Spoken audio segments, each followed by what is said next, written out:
Mode.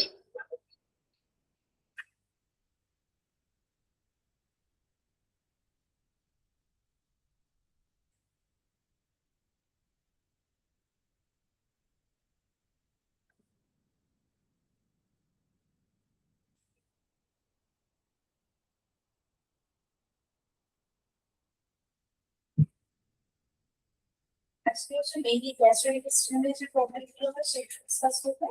আর তার সাথে হচ্ছে বার্থ বা প্রেগন্যান্সি অ্যাসফিক্সিয়া যেটা হচ্ছে সেটা ডিসকাস করবো।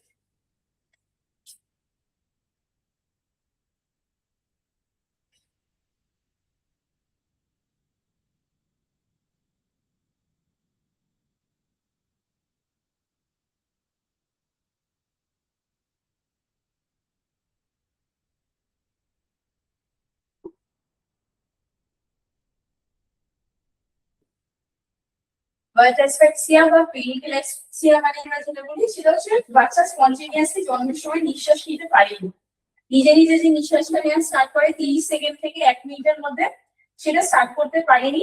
তাকে নয় হচ্ছে তোমাকে এক্সটার্নাল কোনো সাপোর্ট দিতে হয়েছে বা কিছু, সেটা সেকেন্ডারি কোয়েশ্চেন্স আমার বা সেকেন্ডারি ডেফিনেশন।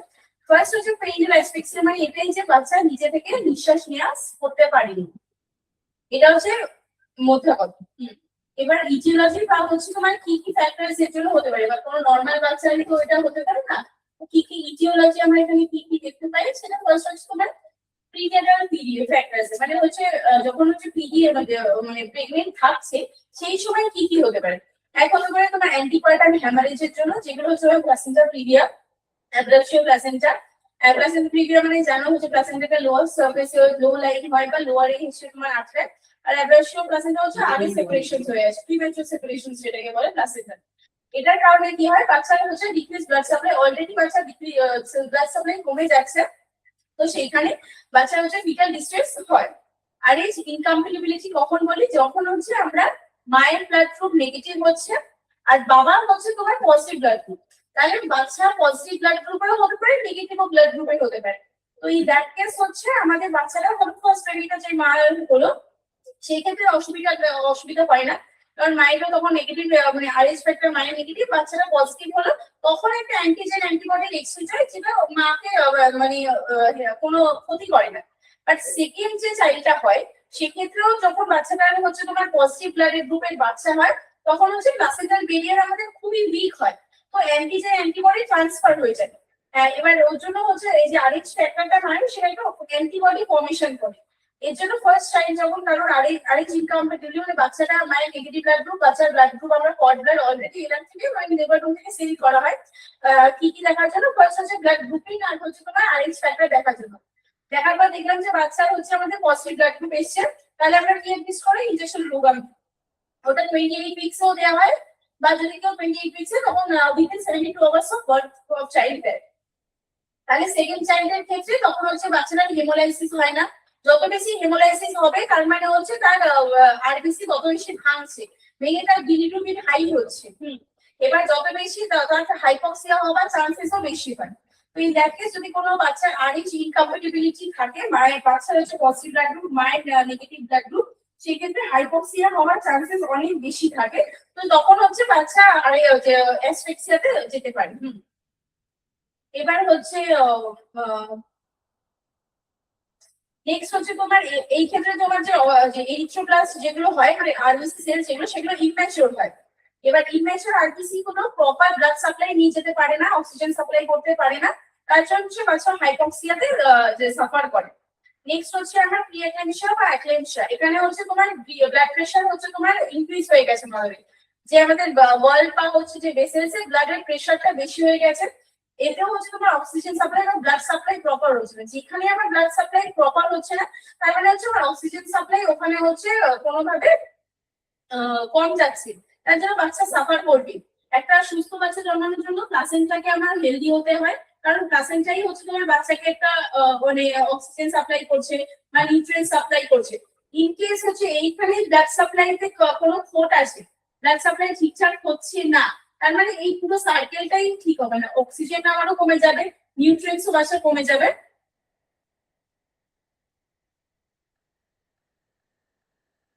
নেক্সট হচ্ছে বাচ্চার যদি মায়ের যদি অলিগোহাইড্রোমিনাস বা হচ্ছে তোমার পলিহাইড্রোমিনাস দেখা যায়, ইনকেস আর কোনো বাচ্চা যদি টিটিএনডি হচ্ছে তোমার, এখানে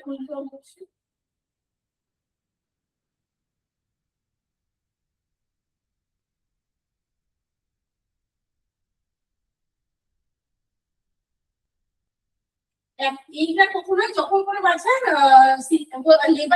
লেবার মানে যে বাচ্চা হচ্ছে নর্মাল ডেলিভারি হচ্ছে, সেই বাচ্চা হচ্ছে তোমার ফুললি হচ্ছে ডেভেলপ, মানে সব প্রসিজারের থ্রুতে বাচ্চা একদম ডেভেলপ যখন হয়ে যাচ্ছে তখন ডেলিভারি হচ্ছে।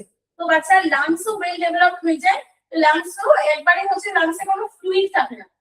বাচ্চা যখন হচ্ছে ইন্টারনেটাল পিরিয়ড থাকে তখন লাংসে কোনো কাজ নেই, এটাও ফিটাল সার্কুলেশনে পড়েছো যে যখন ইন্টারনেটাল পিরিয়ডে থাকে তখন lungs just full of fluids থাকে। হ্যাঁ, এবার যখন বাচ্চা জন্মায় তখন হচ্ছে সেই ফ্লুইডসটা হচ্ছে তোমার রিমুভ হয়ে গিয়ে তারপর হচ্ছে লাংসের ফাংশন স্টার্ট হয়। এবার সিজারিয়ান বাচ্চা কিন্তু অনেক সময় প্রিটার্ম ডেলিভারি হচ্ছে বা সে অতক্ষণের বাচ্চা ওই নর্মাল লেবারের প্রসেস অতগুলো প্রসেসের থ্রুতে যাচ্ছে না, তো লাংস তার কাজ করে না, লাংস অনেক সময় হচ্ছে ফ্লুইডেই করা থাকে। ইভেন কোনো টিকিএমবি বাচ্চা যদি লাংসে তোমরা হচ্ছে চেস্ট এক্সরে দেখো, জাস্ট দেখবে যে ধোয়া ধোয়া কিছু নেই, জাস্ট সাদা। তো বুঝবে যে বাচ্চা তখন ডেভেলপ হয়নি, বাট আফটার সামটাইমস মানে একদিন বা 24 আওয়ার্স টু 72 আওয়ার্স এর মধ্যে অক্সিজেন সাপ্লাই এর থ্রুতে ওটা নর্মাল হয়ে যায়। মানে এটা কোনো একটা ভাইটাল কন্ডিশনস না, বা এটা ট্রিটেবল একটা কন্ডিশন। তো টিটিএমবি হচ্ছে তোমার যে একটা কন্ডিশন। আর অলিগোহাইড্রোমিনাস আর পলিহাইড্রোমিনাস মানে মেবি বাচ্চা তোর কোনো একটা ডিফর্মিটিস বা কিছু আছে, তাদের ব্লাড সাপ্লাই প্রপার নেই, অক্সিজেন সাপ্লাই প্রপার নেই। নেক্সট হচ্ছে তোমার ইন্ট্রাভেনাল ফ্যাক্টরস, মানে হচ্ছে ডিউরিং লেবার প্রসেস বা বাচ্চা জন্মানোর সময় কি কি প্রবলেম হতে পারে। এক হতে পারে তোমার অবস্ট্রাক্টেড লেবার, ফিটার সেম পজিশনে অনেকক্ষণ ধরেই আছে, ব্লাড সাপ্লাই নেই, প্রপার অক্সিজেন সাপ্লাই নেই, অবস্ট্রাকশন হচ্ছে, নর্মাল প্রসেসে বেরিয়ে আসতে পারছে না, ইন দ্যাট কেস হচ্ছে তোমার ফিটাল ডিস্ট্রেস হতে পারে। নেক্সট হচ্ছে লেবার খুব স্ট্রেসফুল কন্ডিশন, অনেক সময় সেফালোপেলভিক ডিসপ্রপোর্শন যেসব ক্ষেত্রে হয় সেই ক্ষেত্রে হচ্ছে তোমার সেকেন্ড স্টেজ অফ লেবারে খুবই প্রবলেম হয়। হ্যাঁ, বাচ্চা হচ্ছে কোনোভাবে আসতে পারছে না, সেফালোপেলভিক মাথার তুলনায় পেলভিকের ডায়ামিটার ছোট, তো সেই ক্ষেত্রে হচ্ছে তোমার ডিস্ট্রেস হতে পারে। আর একটা প্রলংড লেবার, হ্যাঁ যদি কারোর অনেকক্ষণ ধরে লেবার হয়, যেমন হচ্ছে মোর দ্যান 18 আওয়ার্স বা মোর দ্যান 24 আওয়ার্স যদি লেবার থাকে কোনো মায়ের, ইন দ্যাট কেস হচ্ছে ফিটাল ডিস্ট্রেস হয়। এবার আমরা পরের কেসগুলো পোস্টনাল কি কি হতে পারে। এক হতে পারে বাচ্চার রেসপিরেটরি সিস্টেম ডেভেলপ করেনি, ইন কেস যদি কোনো প্রিম্যাচুর বাচ্চা হয় 34 উইকস এর আগে হচ্ছে, তার মানে তার লাংস অফেটিক্স ভালো করে ডেভেলপ হয়নি, কোনোভাবে কাজ করছে না। সেন্ট্রাল নার্ভাস সিস্টেমে কোনোভাবে হচ্ছে তার যে সেন্ট্রাল সিএনএস সিস্টেমে প্রবলেম আছে, বা কার্ডিওভাস্কুলার সিস্টেম মানে হচ্ছে তোমার পিডিএ আছে বা লাক্টাস আর্টেরিওসাস আছে বা যেরকম টিজি আছে, মানে ট্রান্সমিশন অফ গ্রেট আর্টারিজ, এই সবগুলো যদি কোনো প্রবলেম থাকে তখন বার্থ অ্যাসফিক্সিয়া হতে পারে। এবার হচ্ছে types of birth asphyxia, birth asphyxia দু টাইপের হয়।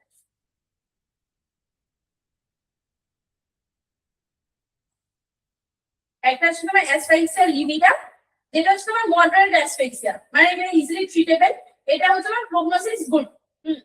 স্টেজ অফ সাইনোসিস এখানে ব্লু হয় বাচ্চা, স্কিন বা মিউকাস মেমব্রেনও ব্লু হয়, বা সিম্প্যাথেটিক স্টিমুলেশন দেওয়ার পর রেসপিরেটরি এফর্টস বাচ্চা নিজস্ব থাকে, সেটা ভালো হয়। অনেক বাচ্চা এরকম অনেক দেখা যায় ডেলিভারির পর নীল হয়ে গেছে বা জাস্ট একটু অক্সিজেন সাপ্লাই কম আছে, তুমি কোনোভাবে তাকে টেকটাইল স্টিমুলেশন দিলে, তারপর অক্সিজেন সাপ্লাই দিলে বাচ্চারা ঠিকঠাক করে কান্না স্টার্ট করবে। হ্যাঁ, এবার হচ্ছে pulse usually good, pulse usually good মানে মোর দ্যান হচ্ছে তোমার 120 100 to 120 বিটস পার মিনিট আছে। আর তুমি পালস টাইটেবল করতে পারো, বাচ্চাদের এখানে হচ্ছে তোমার ব্রেকিয়ারে পালস বা হচ্ছে এক্সিলারে পালস চেক করা হয়, ওটা তুমি দেখবে ফুল পালস আছে। তো ইন দ্যাট কেস হচ্ছে এটা মানে খুব একটা মডারেট অ্যাসপেক্টস, মানে ইজিলি রিকভার করা যাবে। এখানে বলেছে আবগাস করে যখন 4 to 7 হয় তখন আমরা এমনি বলেছি মডারেট ডিস্ট্রেসের মধ্যে বাচ্চা আছে। আর এটা একটা বেটার প্রগনোসিস, মানে খুব একটা খারাপ না, বাচ্চাটাকে সেভ করা যাবে, রিকভার করা যাবে যদি টাইমলি ম্যানেজমেন্ট করা হয়। ম্যানেজমেন্টের মধ্যে আমরা কি করি, মেনটেন এয়ারওয়ে মানে ফার্স্টে আমাদের হচ্ছে নেক হচ্ছে তোমার এক্সটেনশনস রাখতে হবে, কোনো যাতে সিক্রিশনস না থাকে বাচ্চার মুখে সেটা দেখতে হবে, ট্যাক্টাইল স্টিমুলেশনস হচ্ছে আমাদের ব্যাক রাব করতে হবে। আর ইন কেস যদি এগুলোও ঠিক না হয় তাহলে নেক্সট আমরা যাবো অক্সিজেন থেরাপিতে। অক্সিজেন থেরাপিতে আমরা হচ্ছে প্রথমে অক্সিজেন হুডে ফ্রি ফ্লো অক্সিজেন দেবো, নেক্সট হচ্ছে না হলে আমরা যে ক্যাথিটার মানে নেসাল ক্যানুলা বা যদি খুব হাই লেভেল যায় তখন সিপ্যাপ বা ইউজ করবো। নেক্সট হচ্ছে অ্যাসফাইক্সিয়া প্যালিডা, এটা হচ্ছে তোমার সিভিয়ার ফর্ম অফ অ্যাসফাইক্সিয়া। এখানে মেবি স্টেজে যেতে পারে, শকে যেতে পারে, হ্যাঁ। তো যদি শকে যায় বাচ্চা পেল কালারের হয়ে যায়, হোয়াইট বা পেল কালার, ব্লু হয়, ব্লু থেকে। এখানে হচ্ছে তোমার সিম্প্যাথেটিক সাপ্রেশন হয়, রেসপিরেটরি এফার্টস হচ্ছে তোমার অ্যাবসেন্ট, বাচ্চা নিজে থেকে কোনো রেসপিরেশন নিচ্ছে না, আইদার মেকানিক্যাল ভেন্টিলেশন দিচ্ছে, নিজস্ব কোনো এ নেই, হ্যাঁ। পালস হচ্ছে ফিটেবল বা হচ্ছে তোমার ব্রেডিকার্ডিয়া, ব্রেডি হচ্ছে তোমার less than 100 beats per minute, আর একদম সিভিয়ার ক্ষেত্রে less than 60 beats per minute.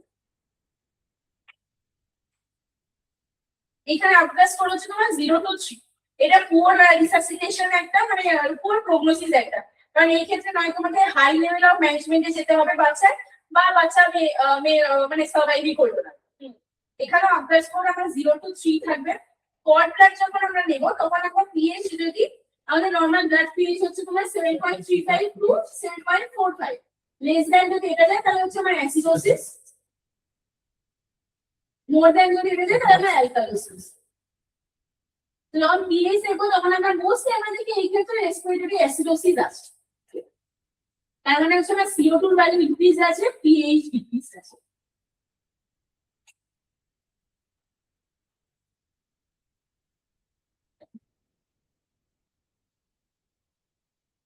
এবার হচ্ছে তোমার এই ক্ষেত্রে আমরা আরো কি কি দেখবো, সিএমএস ডিসফাংশন দেখবো, মেবি বাচ্চার টোন থাকবে না, বাচ্চার মধ্যে কোনো হচ্ছে সিজার্স প্রেজেন্ট থাকবে, খুব অল্টার সেন্সোরিয়াম থাকবে, হ্যাঁ। এবার বাচ্চা এইটাই আমরা বলি পার্সন মোশন নিয়ে আইটা।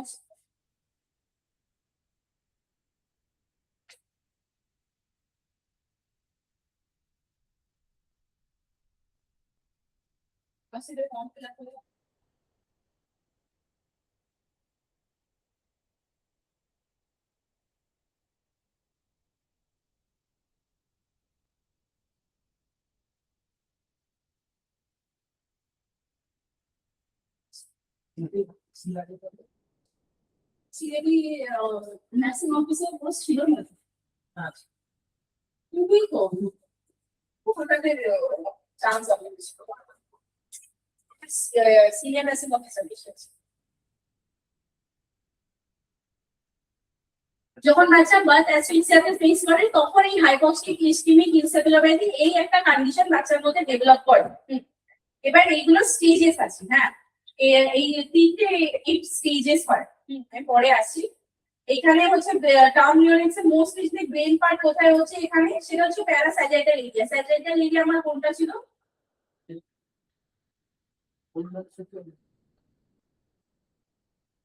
দুটো প্যারাইটাল বোনের যে জয়েন্টটা ছিল সেটা স্যাজাইটাল। আর প্রিটার্ম নিউরোলেক্সে হচ্ছে আমার প্যারাভেন্ট্রিকুলার এরিয়া বা হোয়াইট ম্যাটার যেটা হয় সেটা। ইন কেস যদি কোনো বাচ্চার hypoxic ischemic encephalopathy, USG brain হচ্ছে তার ফার্স্ট এন্ড ফরমোস্ট হচ্ছে তোমার ডায়াগনস্টিক ইভ্যালুয়েশন। এইখানে থেকে বোঝা যায় বাচ্চা গ্রেড 1, গ্রেড 2 এইভাবে গ্রেড 3 তে যাচ্ছে। এবার এই স্টেজিং এর অনেকগুলো স্কেল আছে, তার মধ্যে এই স্কেলটা আমরা সার্নার্ড এন্ড সার্নার্ড স্কেলটা হচ্ছে পড়বো, হ্যাঁ। এখানে দেখো প্যারামিটারস এর মধ্যে আমরা লেভেল অফ কনসিয়াসনেস দেখছি। স্টেজ 1 হচ্ছে তোমার মাইল্ড হাইপক্সিক ইসকেমিক এনসেফালোপ্যাথি আছে, 2 তে হচ্ছে মডারেট, 3 হচ্ছে তোমার সিভিয়ার। 2.1 হচ্ছে তোমার লেভেল অফ কনসিয়াসনেস, যেখানে হচ্ছে তোমার বাচ্চা ওভার স্টিমুলেটেড থাকবে, ইরিটেবল থাকবে বা হাইপার অ্যাক্টিভ থাকবে, হ্যাঁ। স্টেজ 2 তে কি হবে, নরমাল স্লো লেথার্জিক বাচ্চা। স্টেজ 3 তে বাচ্চা কোমা বা হচ্ছে তোমার আনকনসিয়াস। এই কেসে মানে স্টেজ 3 তে বাচ্চার, তুমি যদি কখনো ইউএসজি বা ব্রেন দেখো দেখবে যে একদম হোয়াইট ম্যাটারটা প্রপারলি ডেভেলপ করেনি, বা ওটা মানে কোনো মানে বাচ্চারা যদি সার্ভাইভও করে through mechanical ventilation, brain has no মানে ইউজ ইন হিজ লাইফ, মানে বড় হয়ে যেরকম আমরা বলি যে অ্যাবনর্মাল বা আমি বলি অ্যাবনর্মাল বা কিছু, কিন্তু একটা সব ব্রেনের কোনো ফাংশনস থাকে একদম স্টেজ 3 এর যে বাচ্চাগুলো, ইভেন তাদের সিএনএস এর অনেক প্রবলেম থাকে, ফিডিং ঠিকঠাক হয় না, ডেভেলপমেন্ট পুরো ডিলে এইসব আছে। টোন হচ্ছে যে মাসেল টোন আমরা দেখি বাচ্চার মধ্যে, এই স্টেজ 1 এ তোমরা নরমালি দেখতে পাবে। স্টেজ 2 তে হচ্ছে মাইল্ড হাইপোটোনিয়া, মানে হচ্ছে তোমার লেস মাসেল টোন দেখতে পাবে। আর 3 তে হচ্ছে তোমার মাসেল টোন মোস্টলি অ্যাবসেন্ট থাকে, হ্যাঁ। মোরো রিফ্লেক্স আমি আগের দিন পড়িয়েছিলাম, মোরো রিফ্লেক্স হচ্ছে বাচ্চারা যখন আমরা ড্রপ করি সেটা যে রিফ্লেক্সটা দেয়, মানে সেইটা হচ্ছে মোরো রিফ্লেক্স।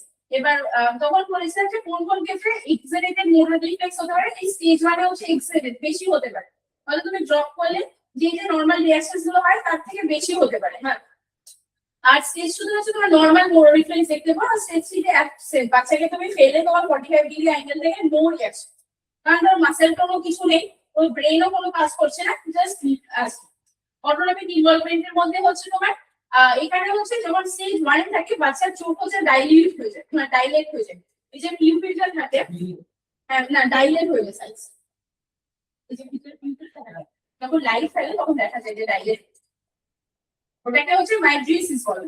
আর মিওসিস মানে হচ্ছে তোমার কন্ট্রাকশন, মানে ওটা ছোট হয়ে আসে। এখানে হচ্ছে আর এখানে তো সিম্প্যাথেটিক প্যারাসিম্প্যাথেটিক দুটো সিস্টেমের মধ্যে লাস্টে থাকে দুটোই ডিপ্রেস থাকে, মানে কোনো অ্যাক্টিভিটি নেই বলতে গেলে। তো এইটা একবার দেখে নেবে। মোস্ট ইম্পর্টেন্ট হচ্ছে স্টেজ 1 এ তুমি দেখবে মোর রিফ্লেক্স এক্সিলেটেড থাকে, আর স্টেজ 2 তে হচ্ছে তোমার মোর রিফ্লেক্স হচ্ছে তোমার নরমাল থাকে।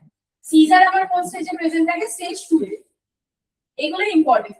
আর মাইড্রিয়াসিস মানে আইবল মানে পিউপিল হচ্ছে তোমার ডাইলেটেড থাকবে স্টেজ 1 এ, পিউপিল হচ্ছে তোমার কনস্ট্রিক্টেড থাকবে, আর স্টেজ এমসিকিউ সলভ করছো।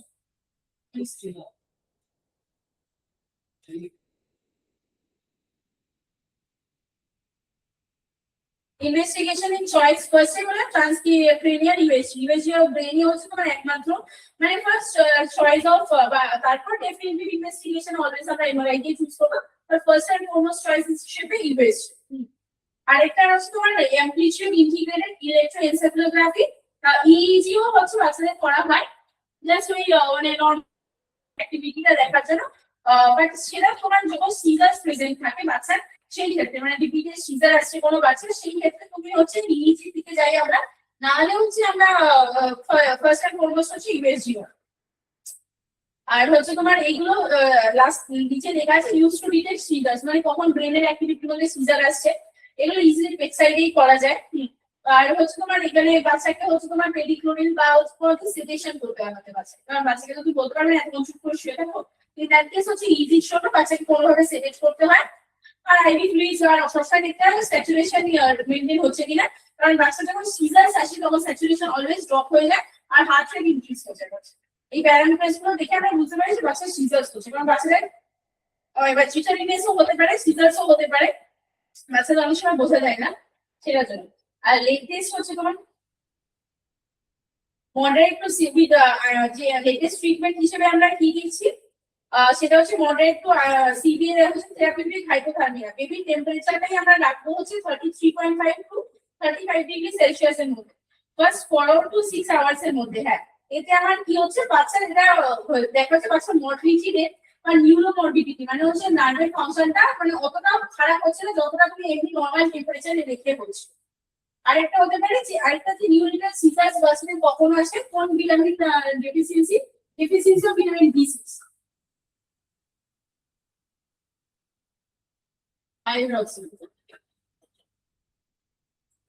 এইটার জন্য হচ্ছে কজেস নিউরোনিটাল সিজার, মানে মেবি সামটাইমস হলো, সবসময় হবে সেটাও না, but maybe it can be considered as a cause. Next হচ্ছে তোমার ড্রাগ অফ চয়েস ফেনোবারবিটাল, আর second line drug of choice হচ্ছে তোমার লেভিসিটারাকম। এগুলো হচ্ছে ডোজ হচ্ছে বেবির বডি ওয়েট অনুযায়ী ক্যালকুলেট করা হয়। ফেনোবারবিটাল আইভি ইউজ করা হয় ফার্স্ট, দেন আস্তে আস্তে সিরাপের দিকে ট্রান্সফার করা হয়। আর অলওয়েজ বাচ্চার হচ্ছে সিজার্স অ্যাক্টিভিটি চেক করতে হয়, কারণ প্যারামিটারসে অলওয়েজ দেখতে যে স্যাচুরেশন কম হচ্ছে কিনা বা হচ্ছে হার্ট রেট ইনক্রিজ হচ্ছে কিনা, ওইগুলো সাইন দেখেই বোঝা যায় যে বাচ্চার সিজার্স আসছে। নেক্সট হচ্ছে তোমার গ্যাস্ট্রোইন্টেস্টাইনাল, এটা প্রবলেম তৈরি তো।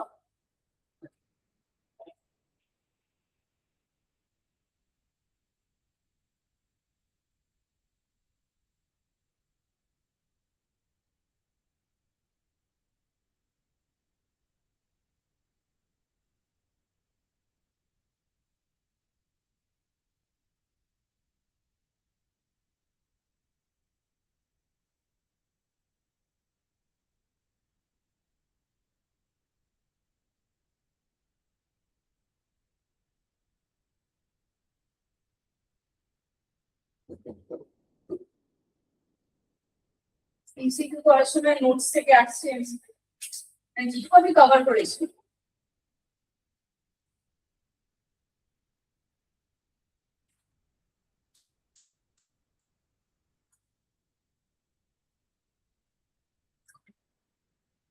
নেক্সট হচ্ছে নিক্রোটাইজিং এনটেরোকোলাইটিস। এটা মোস্টলি এখন অনেক বাচ্চার মধ্যে দেখা যাচ্ছে। হ্যাঁ, মানে লাস্ট 5 ইয়ার্স ধরে মোস্টলি প্রিভিলেন্ট অনেক প্রিম্যাচিওর বাচ্চাদের মধ্যে। কারণ হচ্ছে লো বার্থ ওয়েট হচ্ছে, বাচ্চার বার্থ অ্যাসফিক্সিয়া হচ্ছে, অক্সিজেন সাপ্লাই পুরো বডিতেই যেমন হচ্ছে না, তেমনি আমার হচ্ছে গাট সিস্টেমেও যাচ্ছে না।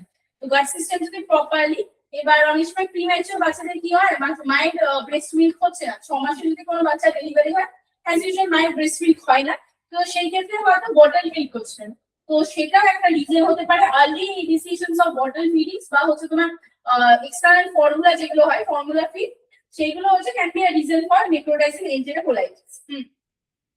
কারণ ফর্মুলা ইজ লাইক আর্টিফিশিয়াল একটা জিনিস, মাদার ম্যাটারনাল ব্রেস্ট মিল্কের মতো জিনিসটা না। আর যেহেতু গাট সিস্টেম কখনো হচ্ছে তোমার ওয়েল ডেভেলপড হয়নি, ইন দ্যাট কেস হচ্ছে তোমার ওটা খারাপ বাচ্চাদের। ওটা হচ্ছে তোমার হজম না হতে গিয়ে বাচ্চাটার যে আমাদের যে কোলন সিস্টেম আছে, মানে স্মল ইন্টেস্টাইন, লার্জ ইন্টেস্টাইন, দুটোকে এফেক্ট করে। আর নেক্রোটাইজিং মানে ওয়ানটা বুঝছে যে ওখানে হচ্ছে তোমার ব্লাড সাপ্লাই কম হয়ে গেছে, আস্তে আস্তে জায়গাটা কম হয়ে গেছে, মানে কাজ করছে না, বা বলেছে নষ্ট হয়ে গেছে বা সামথিং। ইন দ্যাট কেস যদি সেরকম না, বাচ্চা অনেক সময় আমরা স্মল বাউল হচ্ছে তোমার ইলিওস্টোমি করে হচ্ছে যে বাউলটুকু, যেটুকু যে পোর্শনটুকু হচ্ছে তোমার খারাপ হয়ে গেছে, সেটুকু রিসেকশন করে কেটে মানে উপরে হচ্ছে তোমার ইলিওস্টোমি করে দিলে, অনেক সময় পার্মানেন্ট ইলিওস্টোমিও হয়, অনেক সময় টেম্পোরারি ইলিওস্টোমিও হয়। তো এইটাতে হচ্ছে তোমার মেইন প্রিম্যাচুরিটি হচ্ছে তোমার মোস্ট কমন কজ। হ্যাঁ, আর বটল ফিড বা ফর্মুলা ফিড যেটা বললাম হচ্ছে ম্যাটারনাল ব্রেস্ট মিল্ক দেওয়ার আগে কোনো বাচ্চা হচ্ছে তোমার বটল ফিড স্টার্ট করেছে আগে, ইন দ্যাট কেস হচ্ছে তোমার এটা হতে পারে।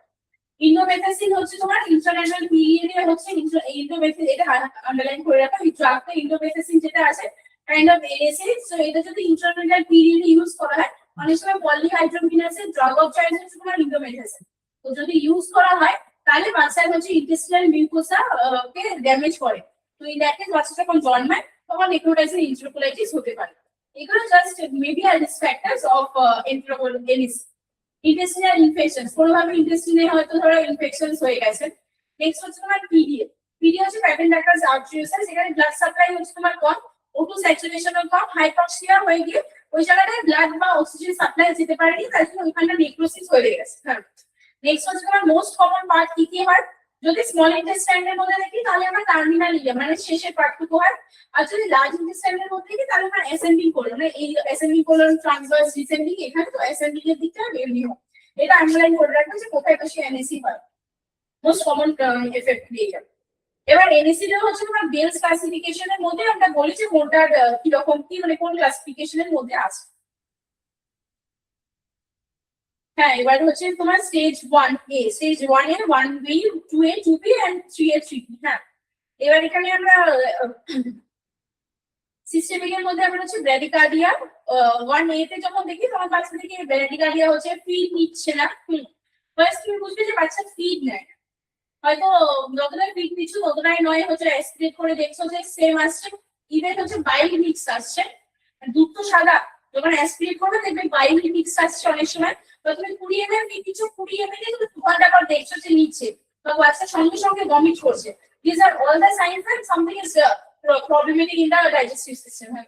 এবার ব্র্যাডিকার্ডিয়া দেখছো, অ্যাপনিয়া দেখছো, মানে হচ্ছে তোমার যে অক্সিজেন সাপ্লাই কম, তার জন্য হচ্ছে রেসপিরেশন স্টপেজ হচ্ছে, বা টেম্পারেচার ইজ ইরেডিবল, প্রথমে টেম্পারেচার হাই হচ্ছে না, স্যার মেবি আবার লো হচ্ছে, আবার হাইপোথার্মিয়াও হচ্ছে। হ্যাঁ, এবার অকাল ব্লাডিং স্টুল মানে হচ্ছে অকাল ওয়াটার মানে হচ্ছে হিটেড, যতক্ষণ তুমি স্টুলটা টেস্ট করতে পারছো তুমি বুঝতে পারছো যে ওখানে হিটেড ব্লাড আসছে কিনা। আবার অকাল মানে হচ্ছে বেশি হিটেড ব্লাড।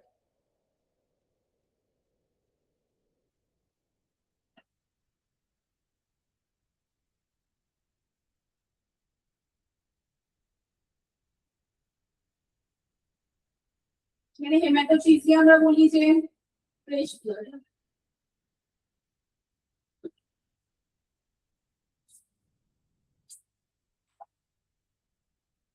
যেটা বলি যেমন ওল্ড ব্লাড। তো আপনাদের এবার X-ray first just radiological sign হিসেবে আমরা এক্সরে করবো, সেটাকে জাস্ট এক্সরেতে করবো, সেরকম রেডিওলজিক্যাল সাইন তুমি দেখানো সেরকম ডিস্টারবেন্স কিছু পাওয়া যায়। ট্রিটমেন্ট আমরা কি করবো, বাচ্চাকে এনপিও রাখবো, ফ্লুইড চালাবো আর অ্যান্টিবায়োটিক দেবো অ্যাজ লোকাল ইনফেকশনস হয়ে যাবে। ওয়ান বি তে কি সেম তোমার সেম সিস্টেমিক স্টেজে তুমি সেম দেখছো ব্র্যাডিকার্ডিয়া হচ্ছে, প্লাস হচ্ছে তোমার টেম্পারেচার ইরিটেবিলিটি হচ্ছে, অ্যাপনিয়া হচ্ছে। সেকেন্ডে তুমি ফ্রেশ ব্লাড ইন স্টুল দেখছো, স্টুলে হচ্ছে মানে ফ্রেশ ব্লাড দেখছো, আর হিডেন ব্লাড নেই, তুমি স্টুল দেখলেই যে ব্লাড দেখতে পাচ্ছ। সেখানে রেডিওলজিক্যাল ফাইন্ডিংস এ তুমি কোনো হচ্ছে চেঞ্জেস কিছু দেখতে পাচ্ছ না, ট্রিটমেন্ট সেম এনপিও আর হচ্ছে তোমার অ্যান্টিবায়োটিক্স। নেক্সট হচ্ছে 2A সিস্টেমিক স্টেজের মতনই সেম, এখানে অ্যাবডোমেন তোমার আস্তে আস্তে ডিসটেন্ডেড হওয়া স্টার্ট হচ্ছে। আর বাউল সাউন্ড যেমন আমরা সবকটা কোয়াড্রেন্টে দেখি বাউল সাউন্ড হচ্ছে তোমার অ্যাবসেন্ট। ঠিক আছে, নেক্সট হচ্ছে রেডিওলজিক্যাল সাইড হচ্ছে নিউমোটোসিস এন্ড ইন্টেস্টিনালিস। হ্যাঁ, এর মানে হচ্ছে তোমার এই যে হাওয়া হাওয়া পাওয়া যায় ইন্টেস্টিনের মধ্যে, হাওয়ার একটা ছোট ছোট বল হাওয়া। আর ট্রিটমেন্ট হিসেবে হচ্ছে তোমার এনপিও রাখবো, অ্যান্টিবায়োটিক ফর 7 to 10 ডেজ চালান। 2B তে হচ্ছে মেটাবলিক অ্যাসিডোসিস হয়, মেটাবলিক অ্যাসিডোসিস মানে হচ্ছে আমার পিএইচ ভ্যালু লো, সঙ্গে HCO3 ও লো, আমার মেটাবলিক অ্যাসিডোসিস দেখতে পাওয়া যায়, সঙ্গে হচ্ছে কি দেখতে পাওয়া যায় থ্রম্বোসাইটোপেনিয়া। নেক্সট হচ্ছে তোমার এখানে 2B স্টেজে মার্ক অ্যাবডোমিনাল ডিস্টেনশন হবে। হ্যাঁ, একদম অ্যাবডোমেন হচ্ছে তোমার ডিস্টেন্ডেড থাকবে বাচ্চার, আর হচ্ছে সবকটা হচ্ছে রাইট লোয়ার কোয়াড্রেন্ট যেটা আছে অ্যাবডোমেনের একটা টেন্ডারনেস থাকবে, টাচ করলে বাচ্চা হয়তো সাউন্ড করলো অনেক ব্যথায় বা কিছু। আর রাইট আর লোয়ার কোয়াড্রেন্টে হচ্ছে একটা মাস পাবে লোয়ার কোয়াড্রেন্ট, ঠিক আছে। আর হচ্ছে প্রেজেন্স অফ এয়ার যেগুলো আমরা বলেছি, আর maybe ascites can be present or ascites can be absent also. হ্যাঁ, অ্যাসাইটিস মানে পেরিটোনিয়াম ইজ অলসো।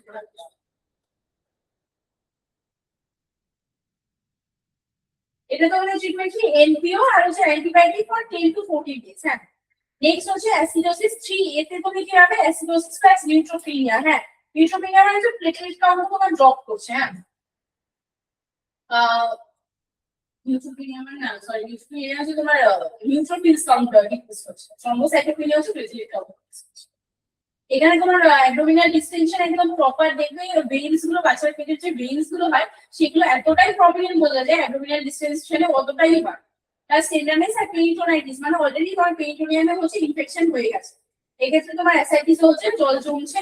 ট্রিটমেন্ট হচ্ছে এনপিও প্লাস হচ্ছে antibiotic plus for 10 to 14 days. Next step 3B তে হচ্ছে তোমার নিউমো পেরিটোনিয়াম, ওখানে হচ্ছে তোমার পেরিটোনিয়ামে পুরো হাওয়া ভরে গেছে, ছোট ছোট ছোট ছোট হাওয়া এয়ার ফিল্ড স্পেসেস দেখা যায়, এই ক্ষেত্রে তোমার সার্জারি করতেই হবে। এবার 1 বি টাকে আমরা সাসপেক্ট করি যে এনএসি হয়েছে, 2 আর 2B তে ডেফিনেট হচ্ছে তোমার যে বাচ্চা আছে তার এনএসি হয়েছে। 3 আর 3B মানে হচ্ছে তোমার মার্ক হওয়া ওয়ার্স মানে এনএসি এখন লাস্ট স্টেজে গেছে, আর একটা surgery can be the way of survive.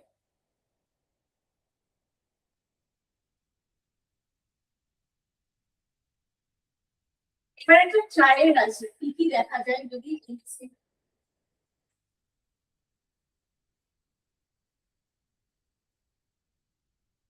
hypothermia, acidosis,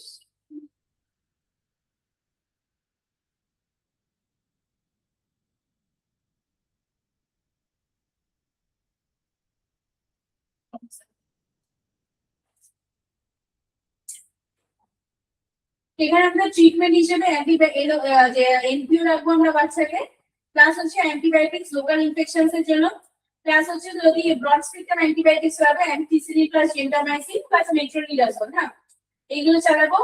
fluids হচ্ছে এবার আস্তে আস্তে বাচ্চা যখন টলারেট করা শুরু করে ফার্স্ট আমরা অনেক সময় টিপিএন চালাই বাচ্চাদের। হ্যাঁ, যেহেতু অনেকদিন ধরে 14 ডেজ ধরে ধরে এনপিও আছে, কিন্তু দ্যাট ইজ হচ্ছে তোমার টিপিএন টোটাল প্যারেন্টাল নিউট্রিশনে যায়, আস্তে আস্তে সেটা যে পার্শিয়াল প্যারেন্টাল বা ফিডিং স্টার্ট হয়, যেরকম ভাবে বাচ্চা টলারেট করবে সেই হিসেবে করা হয়।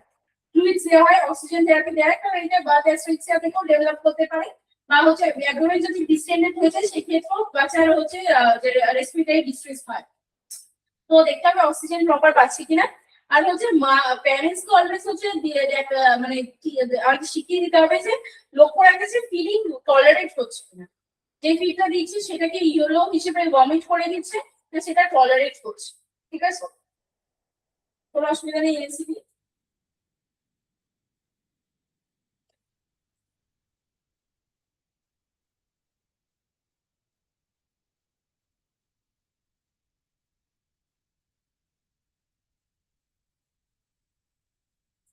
নেক্সট হচ্ছে ভমিট।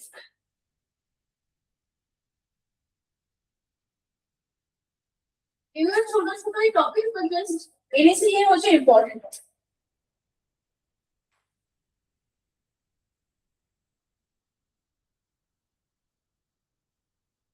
ভমিটিং কখনোই কোনো ডিজিজ হতে পারে, ওটা একটা সিম্পটম, হয়তো কিছু হয়েছে প্রবলেম, তার রেসপেক্টে হচ্ছে ফুড ডাইজেস্ট হচ্ছে না, সেটার জন্য হচ্ছে ফুড ওপর থেকে উঠে আসছে, সেটা হচ্ছে ভমিটিং। হ্যাঁ, ভমিটিং হচ্ছে তোমার রেট্রোগেড রিজেকশন অফ স্টোমাক বা GIT contents through the mouth, এটা বলতে হবে। এবার হচ্ছে তোমার কি কি কারণে হতে পারে। হ্যাঁ, ডাউনওয়ার্ড ডিসেন্ট অফ ডায়াফ্রাম যদি ডাউনওয়ার্ড ডিসেন্ট হয়ে যায়, বা হচ্ছে তোমার অ্যাবডোমিনাল ক্যাভিটি যদি ভলিউম কমে যায়, সেখানে যদি ইনক্রিজ প্রেসার হয়ে হয়, বা কোনো ইনক্রিজ রিগার্জিটেশন বা অ্যাসিডিক ফুড হলে সময় রিগার্জিটেশন অফ ফুড, সেটার জন্য হচ্ছে ভমিটিং হতে পারে। রিগার্জিটেশন কখন বলি? Spontaneous expulsions of stomach contents without gag reflex. Gag reflex মানে হচ্ছে যখন আমরা আঙুল দিয়ে হাতে মানে মুখে এটা রিফ্লেক্স আছে না, যেটা করা বলে, হ্যাঁ, সেইগুলো হচ্ছে তোমার গ্যাগ রিফ্লেক্স। এবার রিগার্জিটেশন হচ্ছে তোমার গ্যাগ রিফ্লেক্স ছাড়াই হচ্ছে তোমার স্টোমাক কন্টেন্টস হচ্ছে উপরে উঠে আসবে। হ্যাঁ, ইউজুয়ালি আপনার নিউবর্ন ইনফেক্টস। হ্যাঁ, মোস্টলি হচ্ছে বড়দের ক্ষেত্রেও আবার এখানে যেহেতু মিউরেট করা আছে তাই জন্য। হ্যাঁ, আর রুমিনেশন ওয়াটার মানে কি বলতো? Recurrent painless effortless regurgitation. হ্যাঁ, বারবার যেটা কোনো মানে ব্যাখ্যা হচ্ছে না তোমার, বা একটা ভেকুর রিগার্জিটেশন হচ্ছে, এটা উপর থেকে খাবার উঠে আসছে তোমার গ্যাগ রিফ্লেক্স ছাড়া। ঠিক আছে, কজেস কি কি হতে পারে? তোমার hyper stimulation of gag reflex, কোনোভাবে তুমি নিজস্ব চেষ্টা করে, অনেক সময় আমরা ভমিট করার চেষ্টা করি, তো হাইপার স্টিমুলেট করছো কোনোভাবে তোমার গ্যাগ রিফ্লেক্সকে, তার জন্য ভমিট হতে পারে। নেক্সট হচ্ছে ফিজিওলজিক্যাল অ্যাবনর্মালিটিস, মোশন সিকনেস হচ্ছে কোনো কোথাও যাচ্ছে গাড়ি করে, মোশন সিকনেসের জন্য হতে পারে, বা প্রেগন্যান্সির জন্য, প্রেগন্যান্সির জন্য যে হরমোনাল এসিজি হরমোনের জন্য হচ্ছে ভমিটিং হতে পারে। হ্যাঁ, আর অ্যানাটমিক্যাল অ্যাবনর্মালিটিস এর মধ্যে হচ্ছে তোমার পাইলোরিক স্টেনোসিস যদি থাকে, পাইলোরিক স্টেনোসিস মানে হচ্ছে তোমার পাইলোরের যে স্টোমাক থেকে ডিওনেলিয়ামের যে জায়গাটা, ওটা তোমার ছোট হয়, তো ফুড ওখান থেকে রিগার্জিটেট করে উপরে আসে। হ্যাঁ, ইন্টারসাসেপশন হচ্ছে মানে ফরওয়ার্ড, ইন্টারসাসেপশন মানে হচ্ছে তোমার অবস্ট্রাকশন হচ্ছে ফরওয়ার্ড ট্রান্সফার, আর বা মেগাকোলিন হচ্ছে তোমার কোলেন হচ্ছে তোমার সাইজে বড় হয়ে গেছে, ডিসপানসিস ইজ অলসো নোন অ্যাজ মেগাকোলিন। তো ইন দ্যাট কেস হচ্ছে ভমিটিং দেখা যায়। ইনফেকশন হলে ধরো স্পেশালি জিআইটি কোনো ইনফেকশন হচ্ছে, যেমন হচ্ছে তোমার রোটাভাইরাস ইনফেকশন, ওটাতে ডায়রিয়া হয় বা ভমিটিং হয়, ওরকম যদি কোনো ইনফেকশন হয়, বা গ্যাস্ট্রোএন্টারাইটিস মানে পুরো স্টোমাকে কিছু একটা ইনফেকশন হচ্ছে, ইন দ্যাট কেস তোমার হচ্ছে হতে পারে। অ্যাপেন্ডিসাইটিসও মানে অ্যাপেন্ডিক্স যে ভার্বাল ফর্ম অ্যাপেন্ডিক্স আছে, সেটা যদি কোনোভাবে ইনফেকশন বা ইনফ্লামেশন হয়, ফুড ডাইজেশন হয় না আমাদের প্রপারলি, তখনও ভমিটিং হয়। মেটাবলিক কজ বলতে হচ্ছে তোমার যে স্পেসিফিক এনজাইম যে মেটাবলিজমের প্রবলেম হচ্ছে, যে নিউট্রিশনটা নিচ্ছে সেটা প্রপার হচ্ছে মেটাবলাইজ হচ্ছে না, সেটা হচ্ছে due to deficit of any kind of specific enzyme. তো হয়তো কোনো এনজাইম প্রেজেন্ট নেই, সেটার জন্য হচ্ছে মেটাবলিজম হচ্ছে না, তার জন্য ভমিট হয়ে যাচ্ছে। নেক্সট হচ্ছে ল্যাকটোজ ইনটলারেন্স, হচ্ছে যে বাচ্চার দুধ সহ্য হয় না, তাদের অনেক সময় হচ্ছে ভমিট হয়। ফিনাইল ফিউটেরিয়া বা গ্যালাক্টোসেমিয়া, এই যে বাচ্চাগুলোর যে প্রবলেম হয়, তখন অনেক সময় ভমিটিং দেখা যায়। ক্লিনিক্যাল ফিচার্স এর মধ্যে ভমিট হলে আমি জানি যে আমার ডিহাইড্রেশন হতে পারে, ইলেক্ট্রোলাইট ইমব্যালেন্স হতে পারে, ভমিটিং লিডস টু অলওয়েজ হচ্ছে মেটাবলিক অ্যালকালোসিস, কারণ পেটে সব অ্যাসিড বেরিয়ে যাচ্ছে, so it always leads to metabolic alkalosis, and diarrhoea leads to metabolic acidosis. এই কোয়েশ্চেনটা লস।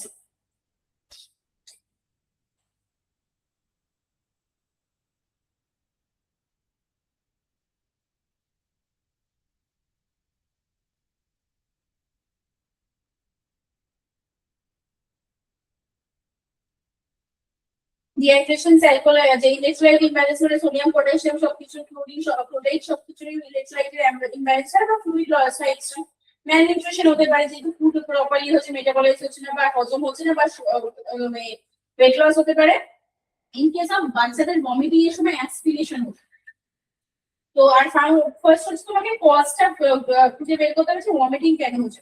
অর্গানিক কজ হচ্ছে due to problem in anatomy and physiological problem. হ্যাঁ, অ্যানাটমি যদি কোনো পাইলোরিক স্টেনোসিস থাকে, তাহলে তোমাকে সেরকম ট্রিটমেন্ট করতে হবে। আর যার গ্যাস্ট্রোএন্টারাইটিস কোনো অন্য প্রবলেম আছে, তার ট্রিটমেন্ট আলাদা। ইনঅর্গানিক মানে কোনো হচ্ছে ফিজিওলজিক্যাল কজেস, মানে ইটিং ডিসঅর্ডার মানে অ্যানোরেক্সিয়া নার্ভাসাতে কিন্তু অনেক সময় হচ্ছে তোমার ভমিটিং খেয়ে ভমিট করার যে টেন্ডেন্সি থাকে, বা বিঞ্জ ইটিং বা বুলিমিয়া নার্ভাসাতে বিঞ্জ ইটিং করে ভমিট করার টেন্ডেন্সি থাকে। এখানে হচ্ছে তোমার যে ডিহাইড্রেশন আর হচ্ছে ইলেক্ট্রোলাইট ইমব্যালেন্স হতে পারে, এগুলো তো নরমালি। তারপর হচ্ছে তোমার মেটাবলিক অ্যালকালিসিস হয় বললাম, কারণ হচ্ছে তোমার HCl বা H+ আর হাইড্রোজেন আয়নিস হচ্ছে স্টোমাক থেকে বেরিয়ে যাচ্ছে ভমিটিং এ। নেক্সট হচ্ছে তোমার হাইপোক্যালেমিয়া হয় আর হাইপোনেট্রিমিয়া। হাইপোক্যালেমিয়া হচ্ছে তোমার পটাশিয়াম লস হচ্ছে, আর হাইপোনেট্রিমিয়া হচ্ছে সোডিয়াম লস হচ্ছে। হ্যাঁ, এবার ব্লাড দেখতে হয় অনেক সময়, যদি ব্রাইট রেড বা ফ্রেশ কালার ব্লাড থাকে তাহলে হচ্ছে ইসোফিজিয়াল ভেরিসিস হতে পারে। হ্যাঁ, ইসোফিজিয়াল ভেরিসিস একটা খুব ডেঞ্জারাস কারণ ফ্রেশ ব্লাড হওয়া, আর এটাকে প্রপারলি ট্রিট না করলে অনেক ব্লাড লস হয়। হ্যাঁ, এগুলো অ্যাডাল্টের মধ্যে দেখা যায়, এসোফিজিয়াল ভেরিসিস হচ্ছে বাচ্চাদের মধ্যে অত দেখা যায় না।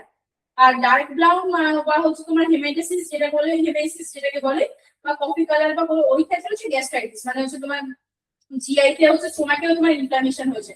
আর প্রফিউজ ব্লাড উইথ ক্লটস হচ্ছে পেপটিক আলসারের ক্ষেত্রে হয়। ঠিক আছে, আর কখন আমরা দেখবো যে বাইল জুস প্রেজেন্ট আছে কিনা। হ্যাঁ, ভমিটাস হচ্ছে তোমার স্পিচার অফ ওডাই, ওডাই যেটা আছে না গল ব্লাডার আর এটার স্পিচার অফ ওডি আছে, ওখান থেকে নিচে যখন হয় তখন বাইলটা তার মানে পাস হতে পারছে না। তো বাইল সমেত হচ্ছে তোমার ভমিটিং হচ্ছে। হ্যাঁ, তো ওটা তখন হয় তোমার ইন্টেস্টাইনাল অবস্ট্রাকশন, মানে তোমার ইন্টেস্টাইনে কোথাও অবস্ট্রাকশন, মেবি কোথাও স্ট্রিকচার ফর্মেশন হয়ে গেছে, অবস্ট্রাকশন, তো নিচে যেতে পারছে না, তো ওপর দিয়ে বেরিয়ে আসছে খাবার। ঠিক আছে, বা তারপর হচ্ছে ইন্টারসেকশন বলেছি, তারপর মেগাকোলন বলেছি। আর নন বিলিয়াস মানে হচ্ছে তোমার এবং দ্য লেভেল অফ, মানে ওই গলব্লাডার ওর উপরের লেভেলেই হচ্ছে তোমার বাইল পিগমেন্ট বা বাইল সেলস মেশার জায়গাটার উপরেই হচ্ছে তোমার ভমিট হচ্ছে, মানে উপরেই প্রবলেম, তো গলব্লাডারের নিচেও প্রবলেম না। ইন দ্যাট কেস তোমার পাইলোরি সিরোসিস এর জন্য হচ্ছে তোমার ওই নন বিলিয়াস ভমিটিং হতে পারে। পাইলোরি সিরোসিস এর এবার প্রজেক্টাইল ভমিটিং মানে এইখানে ধরো হ্যাঁ একদম ছুঁড়ে স্ট্রেট ছুঁড়ে হচ্ছে 4 to 5 ফিটের দূরত্বে হচ্ছে। আর ভমিটের প্রোডাক্টটাকে আমরা ভমিটাস বলি। ব্ল্যাক ভমিট হচ্ছে তোমার হেমেটিস।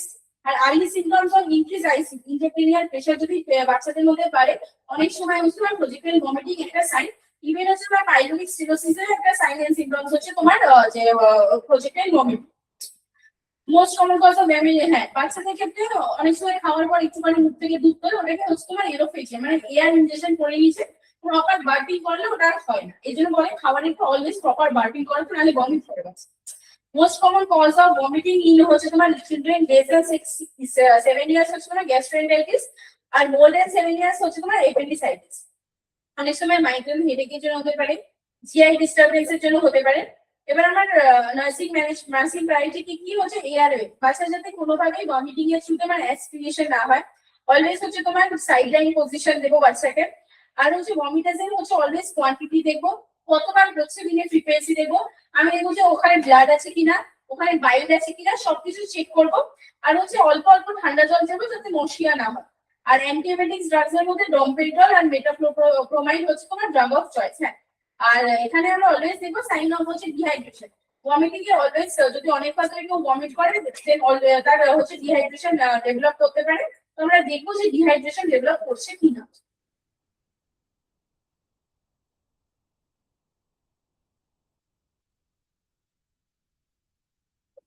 নেক্সট হচ্ছে ডায়রিয়া। ডায়রিয়া একটু করবে,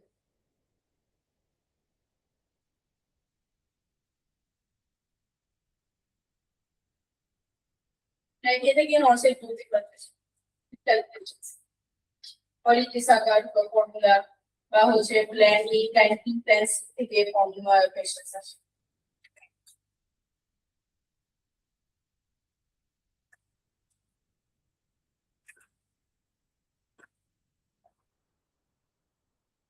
ডায়রিয়া হচ্ছে তোমার মোর দ্যান ইকুয়াল টু হচ্ছে তোমার 3 টাইমস যদি কেউ ইউজফুল পাস করে তাহলে ওটাকে ডায়রিয়া হিসেবে হচ্ছে তোমার ধরা হয়। হ্যাঁ, বা আরেকটা ডেফিনিশন হচ্ছে তোমার ডেইলি স্কুল ওয়েটের যদি মোর দ্যান 200 হয়ে যায় ইয়ং বেবিদের ক্ষেত্রে 1 to 3 ইয়ার্স এ, সঙ্গে হচ্ছে তোমার increase number of school liquid, মানে হচ্ছে জলের মতন হচ্ছে বা 3 বারের থেকেও বেশি হচ্ছে, তাহলে তোমাকে এটাকে ডায়রিয়া হিসেবে কনসিডার করতে হবে। প্রবলেম হয় কি, ডায়রিয়া সবচেয়ে কমন কনসিকুয়েন্স, মানে ডায়রিয়া হওয়ার পর বাচ্চাদের মধ্যে ম্যালনিউট্রিশন দেখতে পাওয়া যায় বা ডিহাইড্রেশন দেখতে পাওয়া যায়। ভাইরাস হচ্ছে তোমার most common cause of acute diarrhoea. Acute মানে হচ্ছে শর্ট পিরিয়ডের জন্য হচ্ছে। এখানে হচ্ছে ওয়াটার লস বেশি হয়। Most common cause of diarrhoea in children হচ্ছে রোটাভাইরাস, মার্ক করে রাখো। Transmission of rotavirus by faeco oral route. And most common of diarrhea in older children বা স্কুল এজের হচ্ছে তোমার নোরোভাইরাস, ক্যালসিভাইরাস এন্ড অ্যাডিনোভাইরাস। হ্যাঁ, most bacterial cause of diarrhoea হচ্ছে E coli. Always কোশ্চেনে দেখবে ভাইরাল কজ আর bacterial cause. Most common cause of viral হচ্ছে তোমার rota virus, most common bacterial cause হচ্ছে তোমার ইকোলাই, আর প্যারাসাইটিক কজ হচ্ছে জিআরডিয়া। আর রাইস ওয়াটার স্টুল হচ্ছে আমরা কখন দেখি, কলেরাতে দেখতে পাই। পি ওয়াটার পি স্যুপ হচ্ছে টাইফয়েডে দেখতে পাই।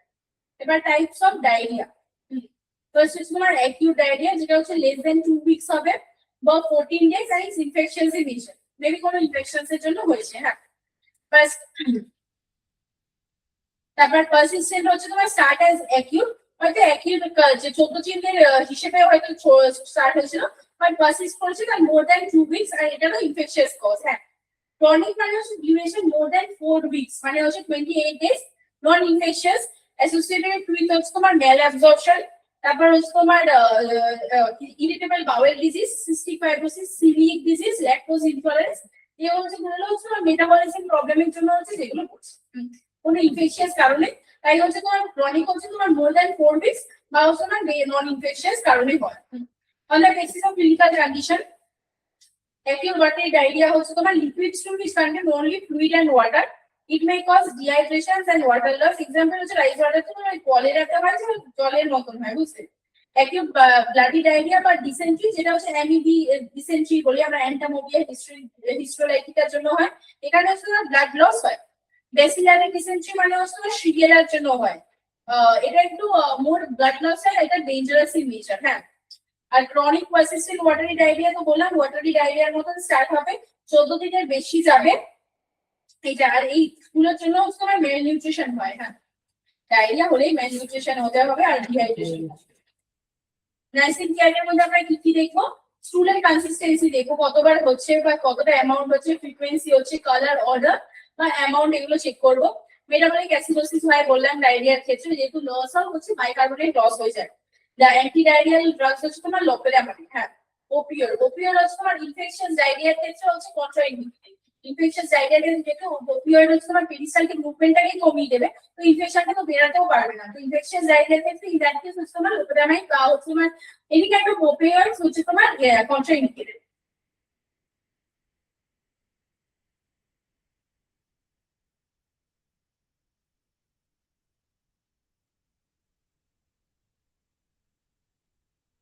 নেক্সট হচ্ছে টাইপস অফ ডিহাইড্রেশন। ডায়রিয়া থেকে অলওয়েজ আমাদের ডিহাইড্রেশন হতে পারে।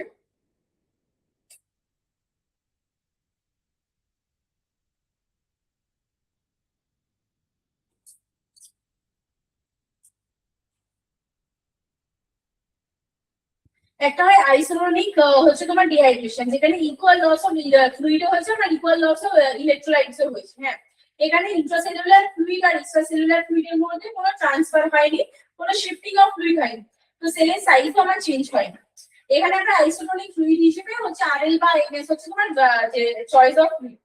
আর হাইপারটোনিক ডিহাইড্রেশনের মধ্যে হচ্ছে fluid loss more than electrolyte loss. আর এখানে যেটা হাইপারটোনিক হচ্ছে তোমার ফ্লুইড লস বেশি হয়েছে, আর ফ্লুইড চয়েস হিসেবে আমরা হাইপোটোনিক সলিউশন ইউজ করি। হাইপোটোনিক সলিউশনের মধ্যে হচ্ছে আমার 0.5% হচ্ছে তোমার এনএস হচ্ছে তোমার হাই 0.45 যেটা সেটা।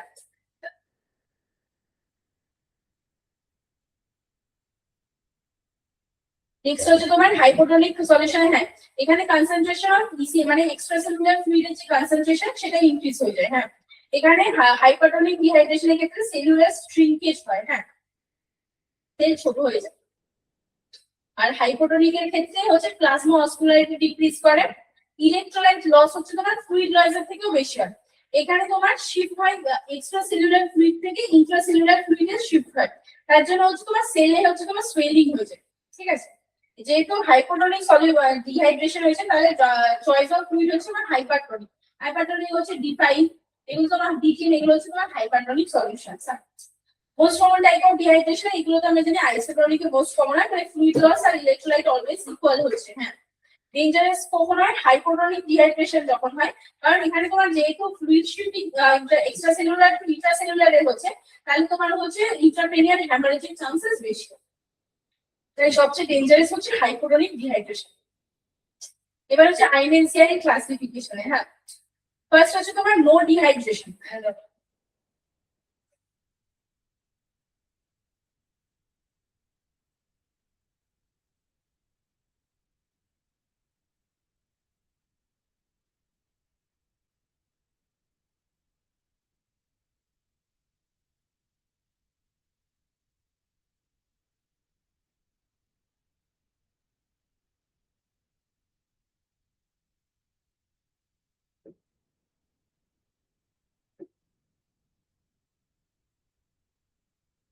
এই তিনটে কালার এসে আমরা ভাগ করি। এবার ফার্স্ট হচ্ছে তোমার গ্রিন মানে নো ডিহাইড্রেশন। এখানে বাচ্চা হচ্ছে ফ্লুইড রিপ্লেসমেন্ট বাড়িতে হোম বেসড কেয়ারে থাকবে। হ্যাঁ, ওআরএস আমরা দেবো, যেখানে যদি লেস দ্যান 2 ইয়ার্স হয় তাহলে হচ্ছে 50 to 100 ml per loose spoon, 2 to 10 years 100 to 200 ml per loose spoon, আর 10 ইয়ার্স হচ্ছে অ্যাজ মাচ অ্যাজ ড্রিঙ্ক, মানে বাচ্চা যত খেতে চাইবে ততটা। এই যে 2 to 10 ইয়ার্স এর মধ্যে এই পেশেন্টের নর্সে 10 এর মেন্স এসেছিল যে কতটা ওআরএস তুমি দেবে হচ্ছে এক একটা লুজ স্পুন পাস করার পর। নেক্সট হচ্ছে তোমার এক্সক্লুসিভ ব্রেস্ট ফিডিং তো দিতেই হবে, কন্টিনিউয়াস 8 to 10 টাইমস।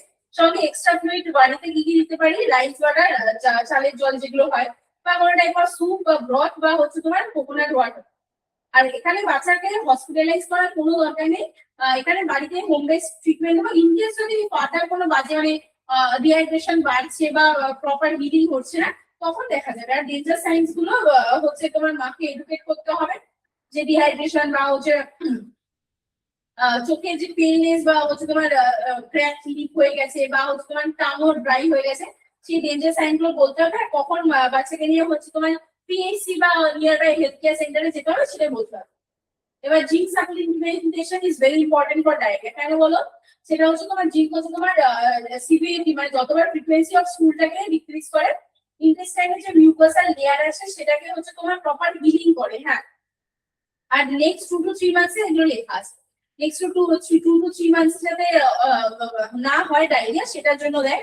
এবার ডোজ হচ্ছে, ডোজ এই পেশেন্টের নর্সের 8 days 9 days নর্সের একবার প্রিলিমস এসছে, একবার মেন্স এসছে, একবার মেন্স এসছে। ডোজ হচ্ছে লেস দ্যান যদি 6 মান্থস এর বাচ্চা হয় তাহলে 10 mg per day for 14 days। যদি এজ হচ্ছে মোর দ্যান 6 মান্থস হয় তাহলে 20 mg per day for 14 days। হ্যাঁ, এগুলো হচ্ছে আমার ডোজ। এবার বেনিফিটস তো বললাম যে ইন্টেস্টিনাল মিউকোসাল লেয়ারটাকে প্রপার হিল করতে হেল্প করে, ইনফ্লামেশন কমায়, আর হচ্ছে তোমার ফ্রিকোয়েন্সি এন্ড ডিউরেশন অফ ডায়রিয়াকে হচ্ছে তোমার কমায়। আর ইমিউনিটি। নেক্সট হচ্ছে তোমার সাম ডিহাইড্রেশন। এখানে হচ্ছে তোমার কোন ডিহাইড্রেশন হয়েছিল গ্রিন কালারে,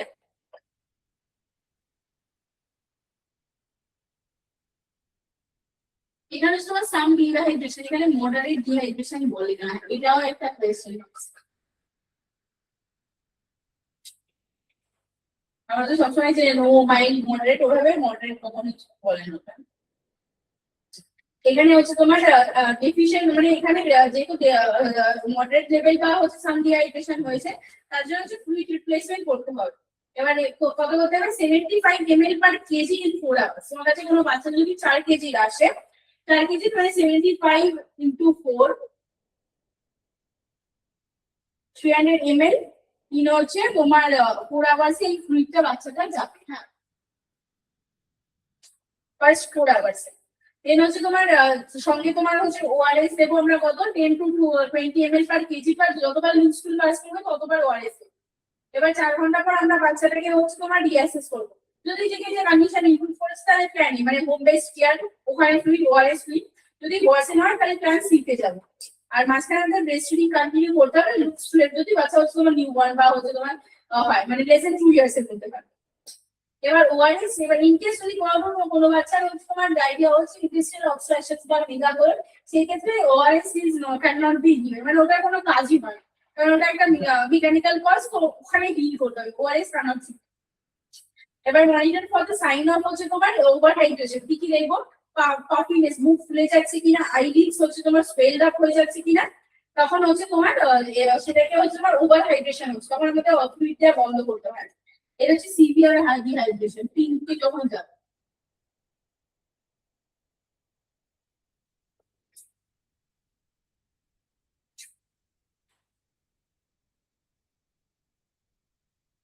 পিঙ্কে যখন যায় তখন হচ্ছে তোমার হসপিটালাইজড কেয়ার দিতে হবে বাচ্চাটাকে, তখন হচ্ছে তোমার আর্জেন্ট আইভি রিহাইড্রেশন করতে হয়। হ্যাঁ,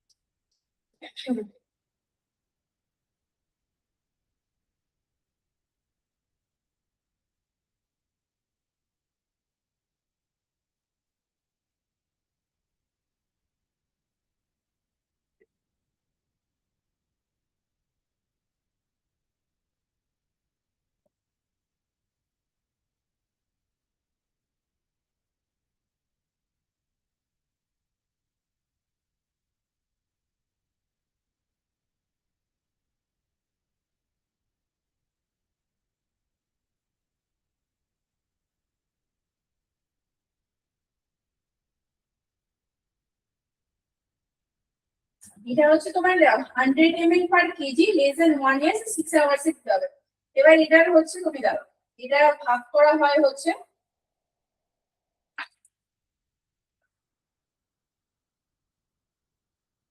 100 ml পার কেজি, তো এখানে হচ্ছে তোমার RL মোর প্রেফার্ড দ্যান ইমিস। হ্যাঁ, এবার লেস দেন যদি 12 months এর কোনো বাচ্চা, এটা নেই, এটা লিখে নেবে ফাঁকা জায়গাটা আমি এজন্যই লিখি। ফার্স্ট হচ্ছে তোমার 30 ml per KG in first হচ্ছে তোমার 1 hour, then 70 ml per kg in next 5 hours, total 6 hours এ যাবে এটা। আর যদি মোর দেন 12 months এর কোনো বাচ্চা হয়, in that case হচ্ছে 30 ml per kg in হচ্ছে 30 minutes। নেক্সট হচ্ছে তোমার 70 ml per kg in next 2 hours 30 minutes। ঠিক আছে, এই কোয়েশ্চেন গুলো আসে। ফার্স্ট যদি কোনো বাচ্চা, এটা প্ল্যান সি, যদি 100 ml পার কেজি হচ্ছে আমরা রিসাসিটেশন অফ ফিড করি, সেখানে লেস দ্যান যদি মানে 1 বছরের ছোট বাচ্চা যদি হয়, ফার্স্ট 30 ml পার কেজি হচ্ছে আমরা দেবো 1 hour, দেন 70 ml পার কেজি হচ্ছে নেক্সট 5 hours এ দেবো।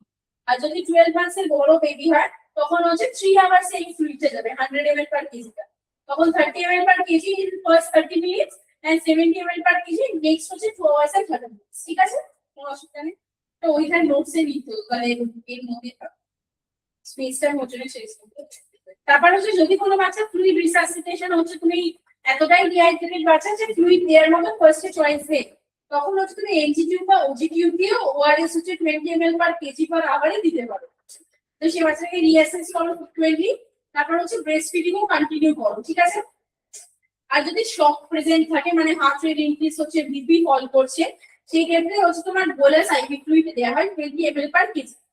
আর রেডিয়াল পালস হচ্ছে তোমার অ্যাসেস করো, যদি পালস হচ্ছে তোমার র্যাপিড এন্ড স্টেডি লাগে, দেন রিপিট ডোজ অফ 100 ml পার কেজিটা আবার ফ্লুইড রিপিট করতে হয়। ঠিক আছে, আর নার্সিং ম্যানেজমেন্টের মধ্যে মাইল্ড টু মডারেট ডিহাইড্রেশন হচ্ছে educate parents about how to replace, এটা তো বলেছি ওআরএস আমরা হোম প্রিপারেশন কি করে হয় সেটা দেখিয়ে, কি করে কতবার খাওয়া যাবে, কি করে বুঝতে হবে যে বাচ্চা ডিহাইড্রেশন প্রপার হচ্ছে, কতবার বাচ্চা ইউরিন করছে সব দেখে, বা মুখে পাফিনেস হচ্ছে কিনা, চোখ কখনো ভিতরে ঢুকে গেছে কিনা, এইসব সাইন দেখে বুঝতে হবে। হ্যাঁ, এবার সোডিয়াম পটাশিয়াম লেভেল দেখতে হবে, তারপর হচ্ছে শকের সাইন গুলো দেখতে হবে যাতে বাচ্চা শকে না যায়, আর ফ্লুইড যতটা প্রেসক্রাইব করা আছে সেরকমই দিতে হবে, আর কোনো বাইরের কোনো জুস বা কিছু দেওয়া যাবে না, কারণ তাতে অ্যাসিডোসিসের চান্সেস মোর হতে। এবার হলিডে সাগার ফর্মুলা, হ্যাঁ এটাও খুব ইম্পর্টেন্ট, এখান থেকেও কোয়েশ্চেন আসে।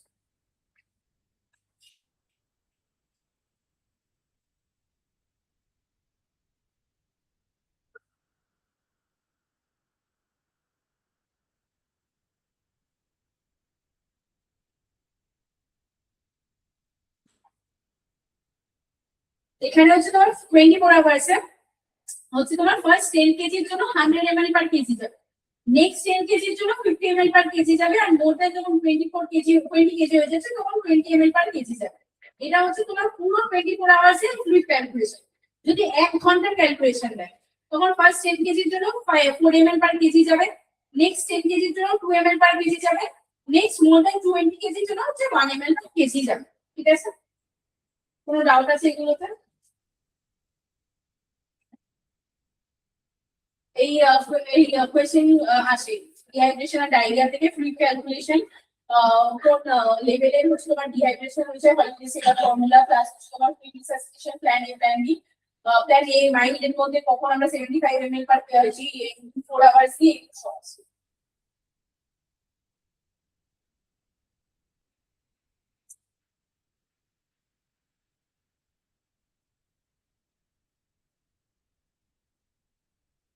মানে কি জেনারেল শিফটে সানডে হলিডে থাকে।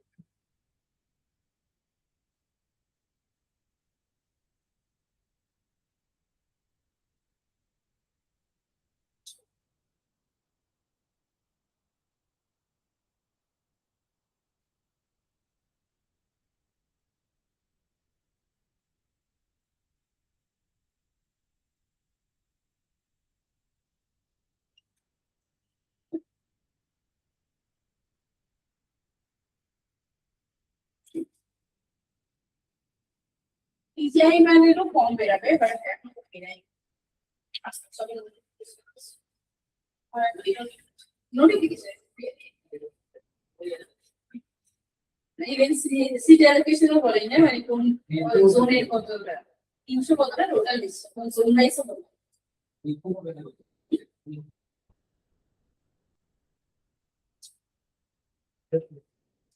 সেটা কোন রিচ নাই বলতে মেবি হাফ কোর্স হিসেবে একটা হবে।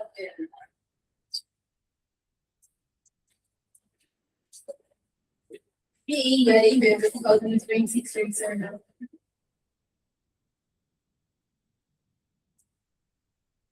অ্যাবডোমিনাল ওয়াল ডিফেক্টস এর মধ্যে তখন হয় যখন হচ্ছে তোমার ডিফেক্টিভ অ্যান্টিডিয়ার যে অ্যাবডোমিনাল ওয়াল হয় সেটা যখন প্রপার ডেভেলপমেন্টাল হয় না, এটা ইন্টারনেটাল পিরিয়ড বা প্রিনেটাল পিরিয়ড বাচ্চা যখন ডেভেলপ করছে তখন ওটা ডেভেলপ হয় না। তো সেই জন্য হচ্ছে তোমার অ্যাবডোমিনাল যে লেয়ারটা আছে বা ওয়ালটা আছে সেটা প্রপারলি ডেভেলপ হয়নি, মানে জোড়া লাগেনি বা কোনো প্রোট্রুশন হচ্ছে, সেটাকে অ্যাবডোমিনাল ওয়াল ডিফেক্ট বলে। এটার মধ্যে আমরা ফার্স্টে কি কি করবো দুটো মানে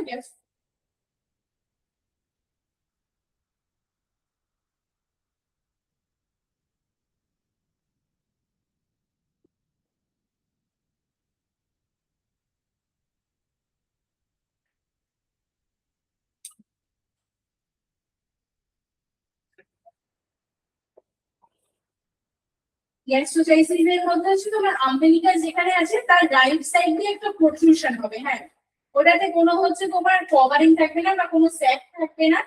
এই হচ্ছে মোস্টলি কি কি থাকে হচ্ছে ইন্টেস্টাইন হচ্ছে তোমার থাকে, লিভার থাকে না, হ্যাঁ। আর এটা হচ্ছে তোমার রাইট সাইড অফ আম্বিলিকাস, যদি একটা পয়েন্ট দিয়ে আমি হচ্ছে ডিনোট করি এই ধরনের আম্বিলিকাস এই রাইট সাইডে কিছু একটা প্রোট্রুশন থাকবে, আর এর কোনো স্যাক থাকবে, স্যাক অ্যাবসেন্ট থাকবে, ঠিক আছে। ইন কেস অফ ওভালসিস কি হবে তোমার নেভেল এরিয়া বা আম্বিলিকাসের ওখান থেকে প্রোট্রুশন হবে প্লাস একটা স্যাক দিয়ে হচ্ছে কভার থাকবে। এগুলো হচ্ছে তোমার মেজর ডিফারেন্স এই দুটোর মধ্যে। এবার এখানে হচ্ছে ওভালসিসে লিভার থাকতেও পারে আবার লিভার নাও থাকতে পারে। এগুলো ফেইলিয়ার অফ ক্লোজার মানে এমব্রায়োজেনেসিস যখন আমাদের 12 to 4 উইকের মধ্যে হয়ে যায়, 8 উইকের মধ্যে হয় এমব্রায়োনিক পিরিয়ডের মধ্যে, তখন এর কোনো প্রবলেমের জন্য হচ্ছে তোমার এগুলো হয় না। এবার ক্রোমোজোমাল অ্যাবনর্মালিটিস যদি থাকে তখনও হচ্ছে তোমার ওভালসিস দেখা যায়, যেমন হচ্ছে পাটাও সিনড্রোম মানে হচ্ছে তোমার ক্রোমোজোম 13 এর প্রবলেম, বা ব্যাকম্যান সিনড্রোম যেটা হচ্ছে ক্রোমোজোম 11 এর প্রবলেম, হ্যাঁ। এই ব্যাকম্যান উইটম্যান সিনড্রোম যেটা ক্রোমোজোম 11 এর প্রবলেম, সেখানে আর কি কি দেখা যায় ম্যাক্রোগ্লোসিয়া মানে হচ্ছে জিভ বড় হয় বাচ্চা, increase risk of abdominal wall defect বা ব্রিলিংস টিউমার। ব্রিলিংস টিউমার হচ্ছে তোমার একটা নেক্রোটিক কন্ডিশন, নেক্রোটিক তোমার ক্যান্সারাস কন্ডিশন, যেখানে হচ্ছে পেটের মধ্যে দিয়ে ওটা হচ্ছে প্রচুর আউট হয়, ওটাকে কখনো হচ্ছে প্রেস করতে নেই বা হাত লাগাতে, ইনকেস যদি কোনো মানে বাজেট আউট হয়ে যায় তখন ওটা বাচ্চার ক্ষতি করে। এবার রিস্ক ফ্যাক্টরস হচ্ছে ইডিওপ্যাথি, মোস্টলি কেউ জানে না যে এগুলো কেন হচ্ছে, বাট ক্রোমোজোমাল রিস্ক ফ্যাক্টরস বা হচ্ছে তোমার প্রিন্যাটাল ফ্যাক্টরস এর কোনো প্রবলেমের জন্যই হয়, মানে যদি কোনো ইলিসিট ড্রাগস বা হচ্ছে কোনো অ্যাবিউজ করে কিছু তার জন্য হতে পারে। বাচ্চা যদি ক্রনিক হাইপোক্সিয়াতে থাকে তখন ডেভেলপ করতে পারে। সার্টেন ড্রাগস ইলিসিট যদি ম্যাক্সিমাম অনেক লেভেলে কেউ ইউজ করে তখন বলে যে হতে পারে। এবার লো সোশিও ইকোনমিক স্ট্যাটাস, এটা একটা জাস্ট রিসেন্ট বা ক্লিনিক্যাল ফিচার্স এর মধ্যে কি দেখা যায় যে বাউল লুপস গুলো আছে ওটা তোমার হচ্ছে অ্যাবডোমেনের সাইডে দেখা যায়, হ্যাঁ।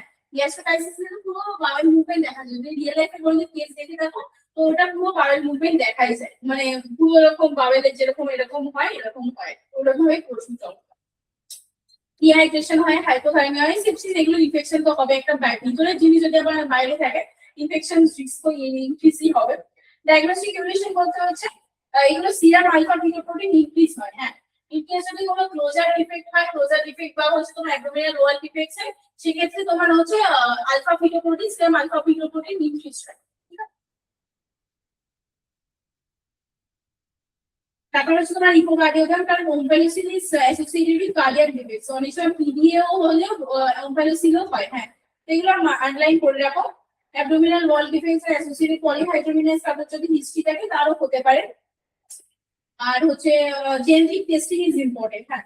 আর অলওয়েজ হচ্ছে চেস্টের অ্যাবডোমিনাল এক্স-রে হচ্ছে 8টা স্টেবিলাইজেশন করা উচিত, কারণ এয়ার কার্টেন চেক করা উচিত, আর পারফোরেশন মানে ওগুলো দেখার জন্য হচ্ছে এক্স-রে করা উচিত যে ইন্টেস্টাইনাল বাউল ভিতরে কিছু পারফোরেট পড়ে গেছে। নেক্সট হচ্ছে প্রি অপারেটিভ নার্সিং প্রাইড, প্রথমে হচ্ছে তোমার এয়ারওয়ে মেইনটেনেন্স রাখতে হবে, বিসিআই যেটা হচ্ছে কভারটা আছে বা অ্যাপ্রনের লেয়ার আছে ওটা প্রোটেক্ট করতে হবে অলওয়েজ। ওমপ্যালেসিল অলওয়েজ দেখতে হবে আমাকে যেন কোনো হচ্ছে র্যাপচার না হয়ে যায়। এই জন্য যে কভারটা থাকবে সেটা একটা ময়েসেন গজ দিয়ে হচ্ছে কভার থাকবে, ঠিক আছে? স্যালাইন ময়েসেন গজ দিয়ে, হ্যাঁ। কখন আমরা পেট্রোলিয়াম গজ ইউজ করবো এটা মনে রাখবো, অনেক সময় কোয়েশ্চেনে আসে। পেট্রোলিয়াম গজ হচ্ছে আমরা চেস্ট টিউব রিমুভালের পর ইউজ করি, এক্সিডেন্টাল রিমুভাল। আর ইন কেস হচ্ছে এখানে ময়েস্ট করা হচ্ছে স্যালাইন গজ ইউজ করি, হ্যাঁ। বা প্লাস্টিক র্যাপ যেটাকে সিলো বলা হয়, হ্যাঁ ছবি দেখবে, হ্যাঁ বাড়িতে সিলো, সিলো র্যাপ।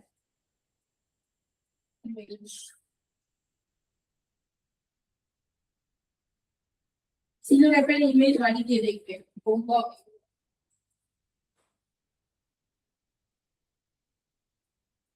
তারপর হচ্ছে বাচ্চা যাতে কোনো কখনোই যেন কেউ না দেখে যে ওই পোর্শন বা এক্সটার্নাল ফোর্স দিয়ে ওই ইন্টেস্টিনটাকে ভিতরে না, ওটা যেন কখনোই ট্রাই না করা হয়। থার্মোরেগুলেশন টেম্পারেচার অলওয়েজ মেনটেন করতে হবে বাচ্চার। আর দেখতে অ্যান্টিবায়োটিক দিতে হবে, হ্যাঁ। আর কন্টামিনেশন যাতে না হয়, আর বাচ্চা যত কম মিনিমাল হ্যান্ডলিং হয়, হ্যাঁ। আর হচ্ছে অ্যাভয়েড কোনো রকম যেন কোনোভাবে হাত দিয়ে যেন গ্যাস্ট্রিটিস বা হচ্ছে তোমার ওমপ্যালেসিলকে হচ্ছে কোনোভাবে রিডিউস না করা হয় ম্যানুয়ালি। নেক্সট হচ্ছে সার্জিক্যাল ম্যানেজমেন্ট হচ্ছে তোমার ডেফিনেটিভ ম্যানেজমেন্ট, হ্যাঁ। প্রাইমারি বার্থের সময় অনেক সময় হচ্ছে BCS reducible and low high ইন্ট্রাঅ্যাবডোমিনাল প্রেসারের জন্য হচ্ছে তোমার হেমোডাইনামিক্যালি যদি বাচ্চা স্টেবল থাকে তাহলে বার্থের সময় প্রাইমারি ক্লোজার করে দেওয়া হয়। বা হচ্ছে তোমার সিলো অ্যাবডোমিনাল দিয়ে হচ্ছে র্যাপ দিয়ে হচ্ছে আস্তে আস্তে রিডাকশন করে ওটাকে, হ্যাঁ। প্লাস্টিক সিলোটা কি ক্ষেত্রে লাগে? হাইপোথাইরয়েড আর টেম্পারেচারটা মেইনটেইন করবে, প্লাস ডিহাইড্রেশন হতে দেবে না, আর ইনফেকশন হতে দেবে না। ওটা বাইরে যদি কোথাও ঢাকা থাকে তাহলে ইনফেকশনের রিস্ক থাকে। নেক্সট হচ্ছে মেইনটেইন আ কনস্ট্যান্ট প্রেসার, মানে একটা জিনিস যে লেগে রেখেছো মানে প্রেসারটাও মেইনটেইন হচ্ছে, হ্যাঁ। আর অ্যাবডোমিনাল স্কিনও কোনোভাবে ড্যামেজ হচ্ছে না, ঠিক আছে? ইন কেস অফ হচ্ছে তোমার ওমপ্যালেসিলিতে আমরা কি করি, যদি স্মল শুধু ইন্টেস্টাইন যদি থাকে তাহলে ফেশিয়াল ক্লোজারের ক্ষেত্রে বাড়তেই হচ্ছে ওটাকে সার্জারি করা হয়। আর স্যাক যদি ইনট্যাক্ট বা জয়েন্ট অনেক বড় থাকে, তাহলে মানে সঙ্গে পালমোনারি মানে ম্যালফর্মিং থাকে, তাহলে ভেন্টিলেশন সাপোর্ট দিয়ে আগে তোমাকে লাং সাপোর্ট দিয়ে স্টেবল করতে হবে বাচ্চাকে, হ্যাঁ। তারপর হচ্ছে তোমার ডিলে ক্লোজার করে তারপর হচ্ছে আস্তে আস্তে স্যাক দিয়ে সিটো স্যাকে এপিথেলিয়ালাইজেশন মানে ওই লেয়ার ডেভেলপমেন্ট করতে হয়, ঠিক আছে? কমপ্লিকেশনের মধ্যে ওই বাউল নেক্রোসিস হতে পারে, গ্যাস্ট্রেন্টাইটিস বা পেরিটোনাইটিস, এগুলো হবে, মানে এগুলো হবে। আর ইনফেকশনের রিস্ক হয়, এই জন্য সেন্ট্রালাইন ইনফেকশন হয়ে গেছে। কারণ এইসব ক্ষেত্রে বাচ্চা যেহেতু তোমার প্যারেন্টাল নিউট্রিশনে বা হচ্ছে তোমার অ্যান্টিবায়োটিক্স এর উপরে থাকে, তো অনেকদিন যেহেতু অ্যান্টিবায়োটিক্স এর উপরে থাকে তো সেন্ট্রালাইন করতেই হয় বাচ্চা। তো সেটার জন্য ওখানে সেন্ট্রালাইন না যত মানে যতই ভালোভাবে হ্যান্ডলিং করো বাচ্চাদের ক্ষেত্রে অনেক ক্ষেত্রে ইনফেকশন ডেভেলপ করে, তাই সেন্ট্রালাইন ব্লাস্টিক ইনফেকশন দেখা যায়।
ক্লেফ লিফ হচ্ছে তোমার যে লিফ সেটা হচ্ছে জয়েনিং হয়নি প্রপার বা ফিল্ট্রামটা প্রপার ডেভেলপ হয়নি, সেক্ষেত্রে হচ্ছে আপার লিপি মোস্টলি এফেক্টেড হয়।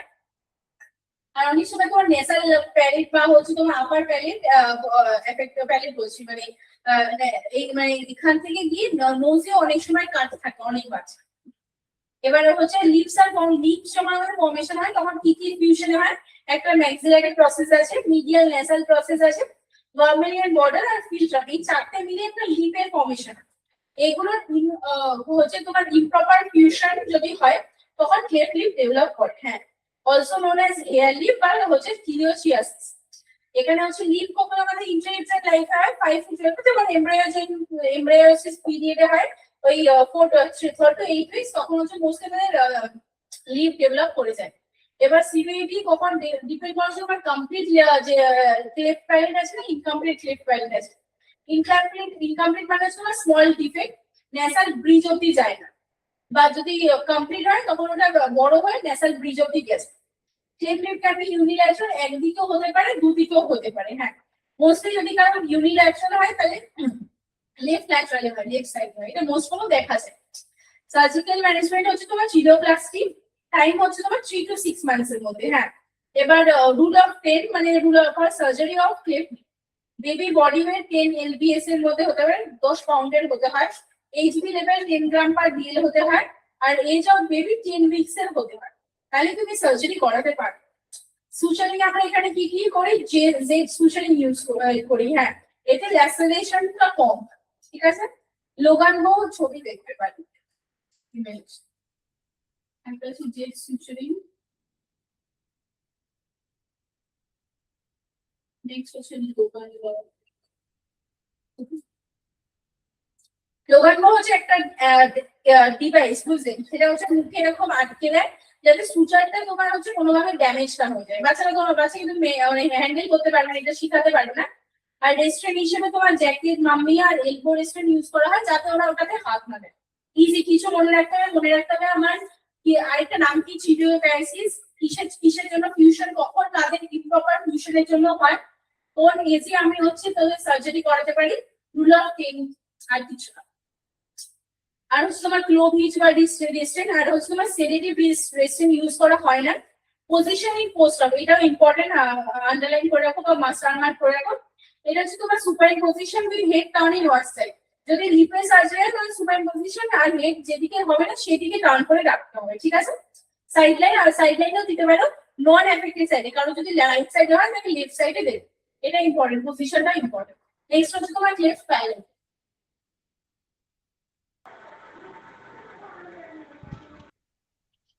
ম্যাডাম আফটার সার্জারি কি করব?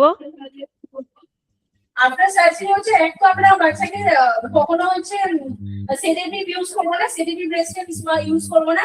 তার ক্ষেত্রে আমরা যে মাম্মি রেস্টুরেন্ট বা গ্লোবিশ রেস্টুরেন্ট বা রিলিজ রেস্টুরেন্ট আছে ওগুলো ইউজ করবো, কারণ যাতে বাচ্চা হাত দিয়ে কোনোভাবে সুচারটাকে নষ্ট না করতে পারে। একটা লোগান বো যেটা ছবি দেখতে বললাম, বাড়িতে অবশ্যই দেখবে সেই ডিভাইসটা আমরা মুখে লাগিয়ে রাখি যাতে বাচ্চার হচ্ছে সুচারটা কোনোভাবে মানে নষ্ট না হয়। আরেকটা হচ্ছে তোমার যে সুচার যেহেতু বললাম, আর পজিশন কি করে রাখবো, বাচ্চা যদি লিপে সার্জারি হয় তাহলে ভেবে দেখো, তাহলে আমরা সোজা মাথায় শুতে পারছি সুপারিং পজিশনে, আর head turn to one side, যেদিকে আমরা সার্জারি হয়নি সেদিকে আমি হেড টার্ন করে রাখতে পারছি। আর নাকি সাইড লাইন পজিশন করে রাখবো, যেদিকে সার্জারি হয়নি তাই সেই দিকে, যেদিকে হয়েছে সেদিকে সাইড লাইন করবো, ঠিক আছে। ঠিক আছে। আর ম্যাডাম ক্যারোটা দেখতে হবে সার্জারি সব থেকে ফার্স্ট, আমি কি চেক করবো বাচ্চা? আর এটা না বুঝতে পারলাম না। মানে আফটার সার্জারি প্রথমে আমরা কি চেক করবো আর কি? মানে কোন জিনিসটা হবে? আফটার সার্জারি কোন জিনিসটা চেক করবো? বেশি মেনটেন করতে হবে, এটা একেবারে মানে ফার্স্ট দেখতে হবে যাতে আমার সুচার কোনোভাবে হচ্ছে নষ্ট না হয়ে যায়। সেকেন্ড বাচ্চার ফিডিং দেখতে হবে, যে বাচ্চা যদি আমরা ফিড দিই সেটা যেন প্রপার ভাবে দেওয়া হয়, পজিশনটাও মেনটেন করা হয়, কারণ বাচ্চা যদি আমরা যে ফ্রন্ট পজিশনে রাখি তাহলে আমার সুচারটা নষ্ট হয়ে যায়। ঠিক আছে, আচ্ছা ঠিক আছে ম্যাডাম, থ্যাংক ইউ ম্যাডাম।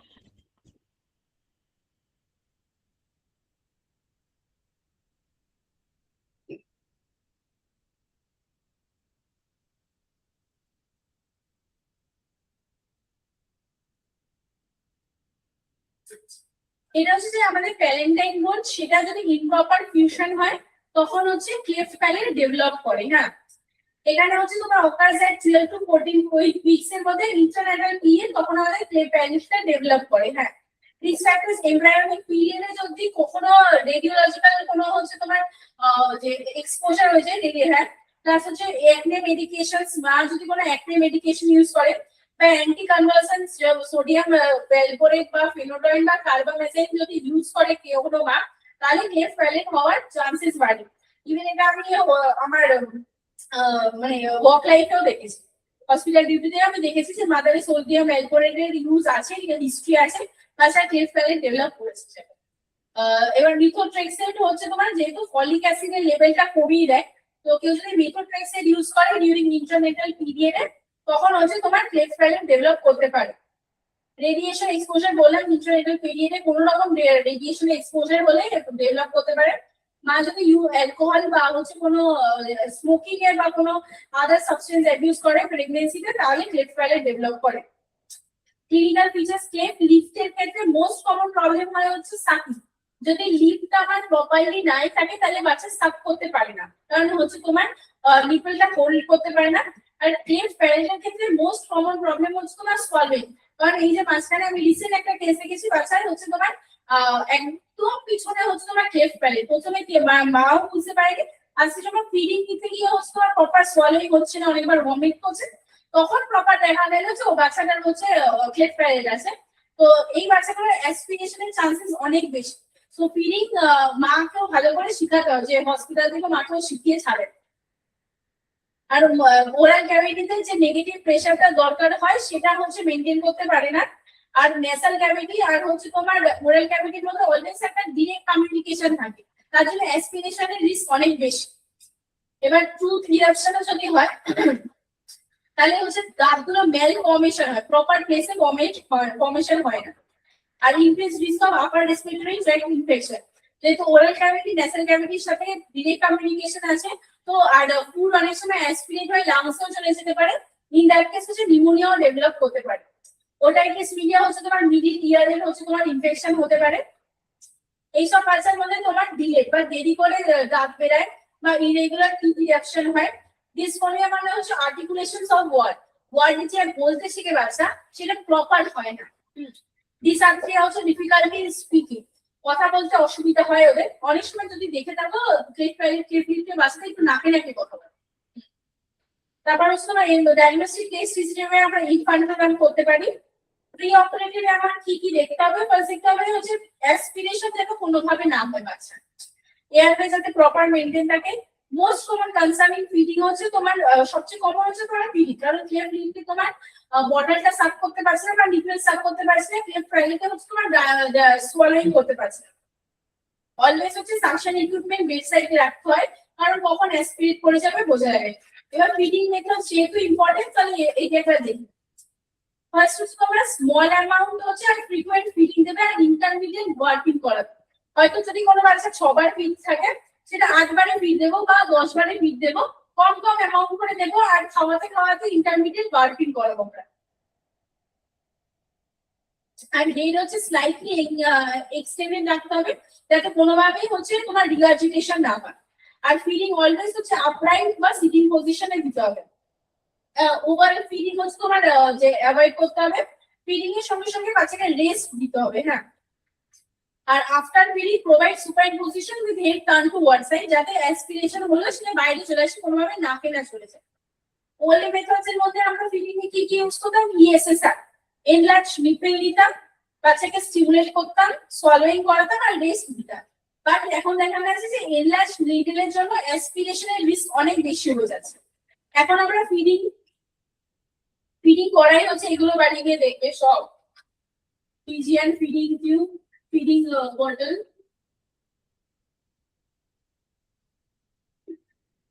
এটা নর্সিটের হচ্ছে দুবারই আমি দিয়েছিলাম, প্রিলিমস আর মেন্সে এসেছিল। দুটো ছবি, দুবারই মেন্স এসেছিল, নর্সেট 8 এর মেন্স, নর্সেট 9 এর মেন্স, ফিডিং বটল ছবি।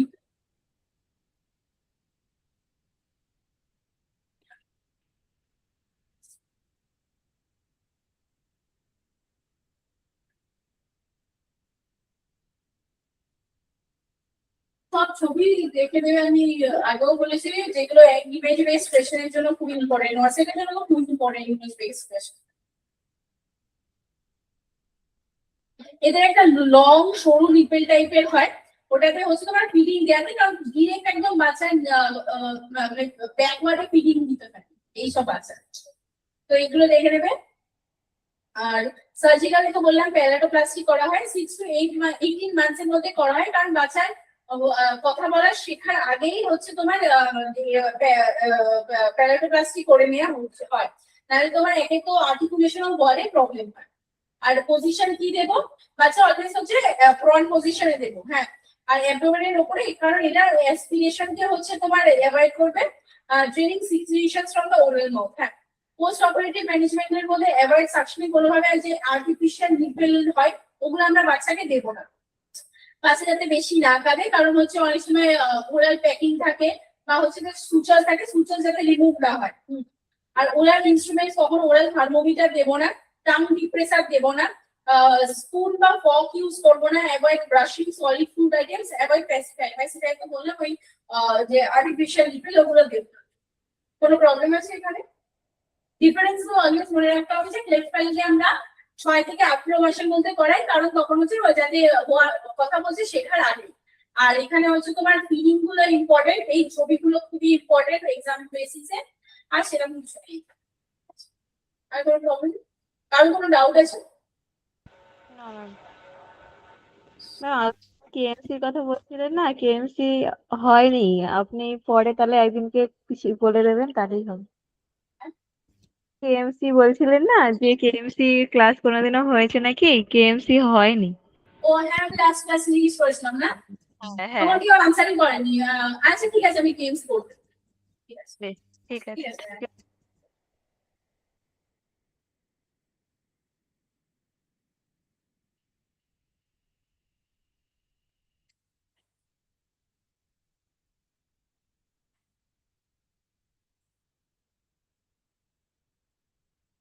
আছে।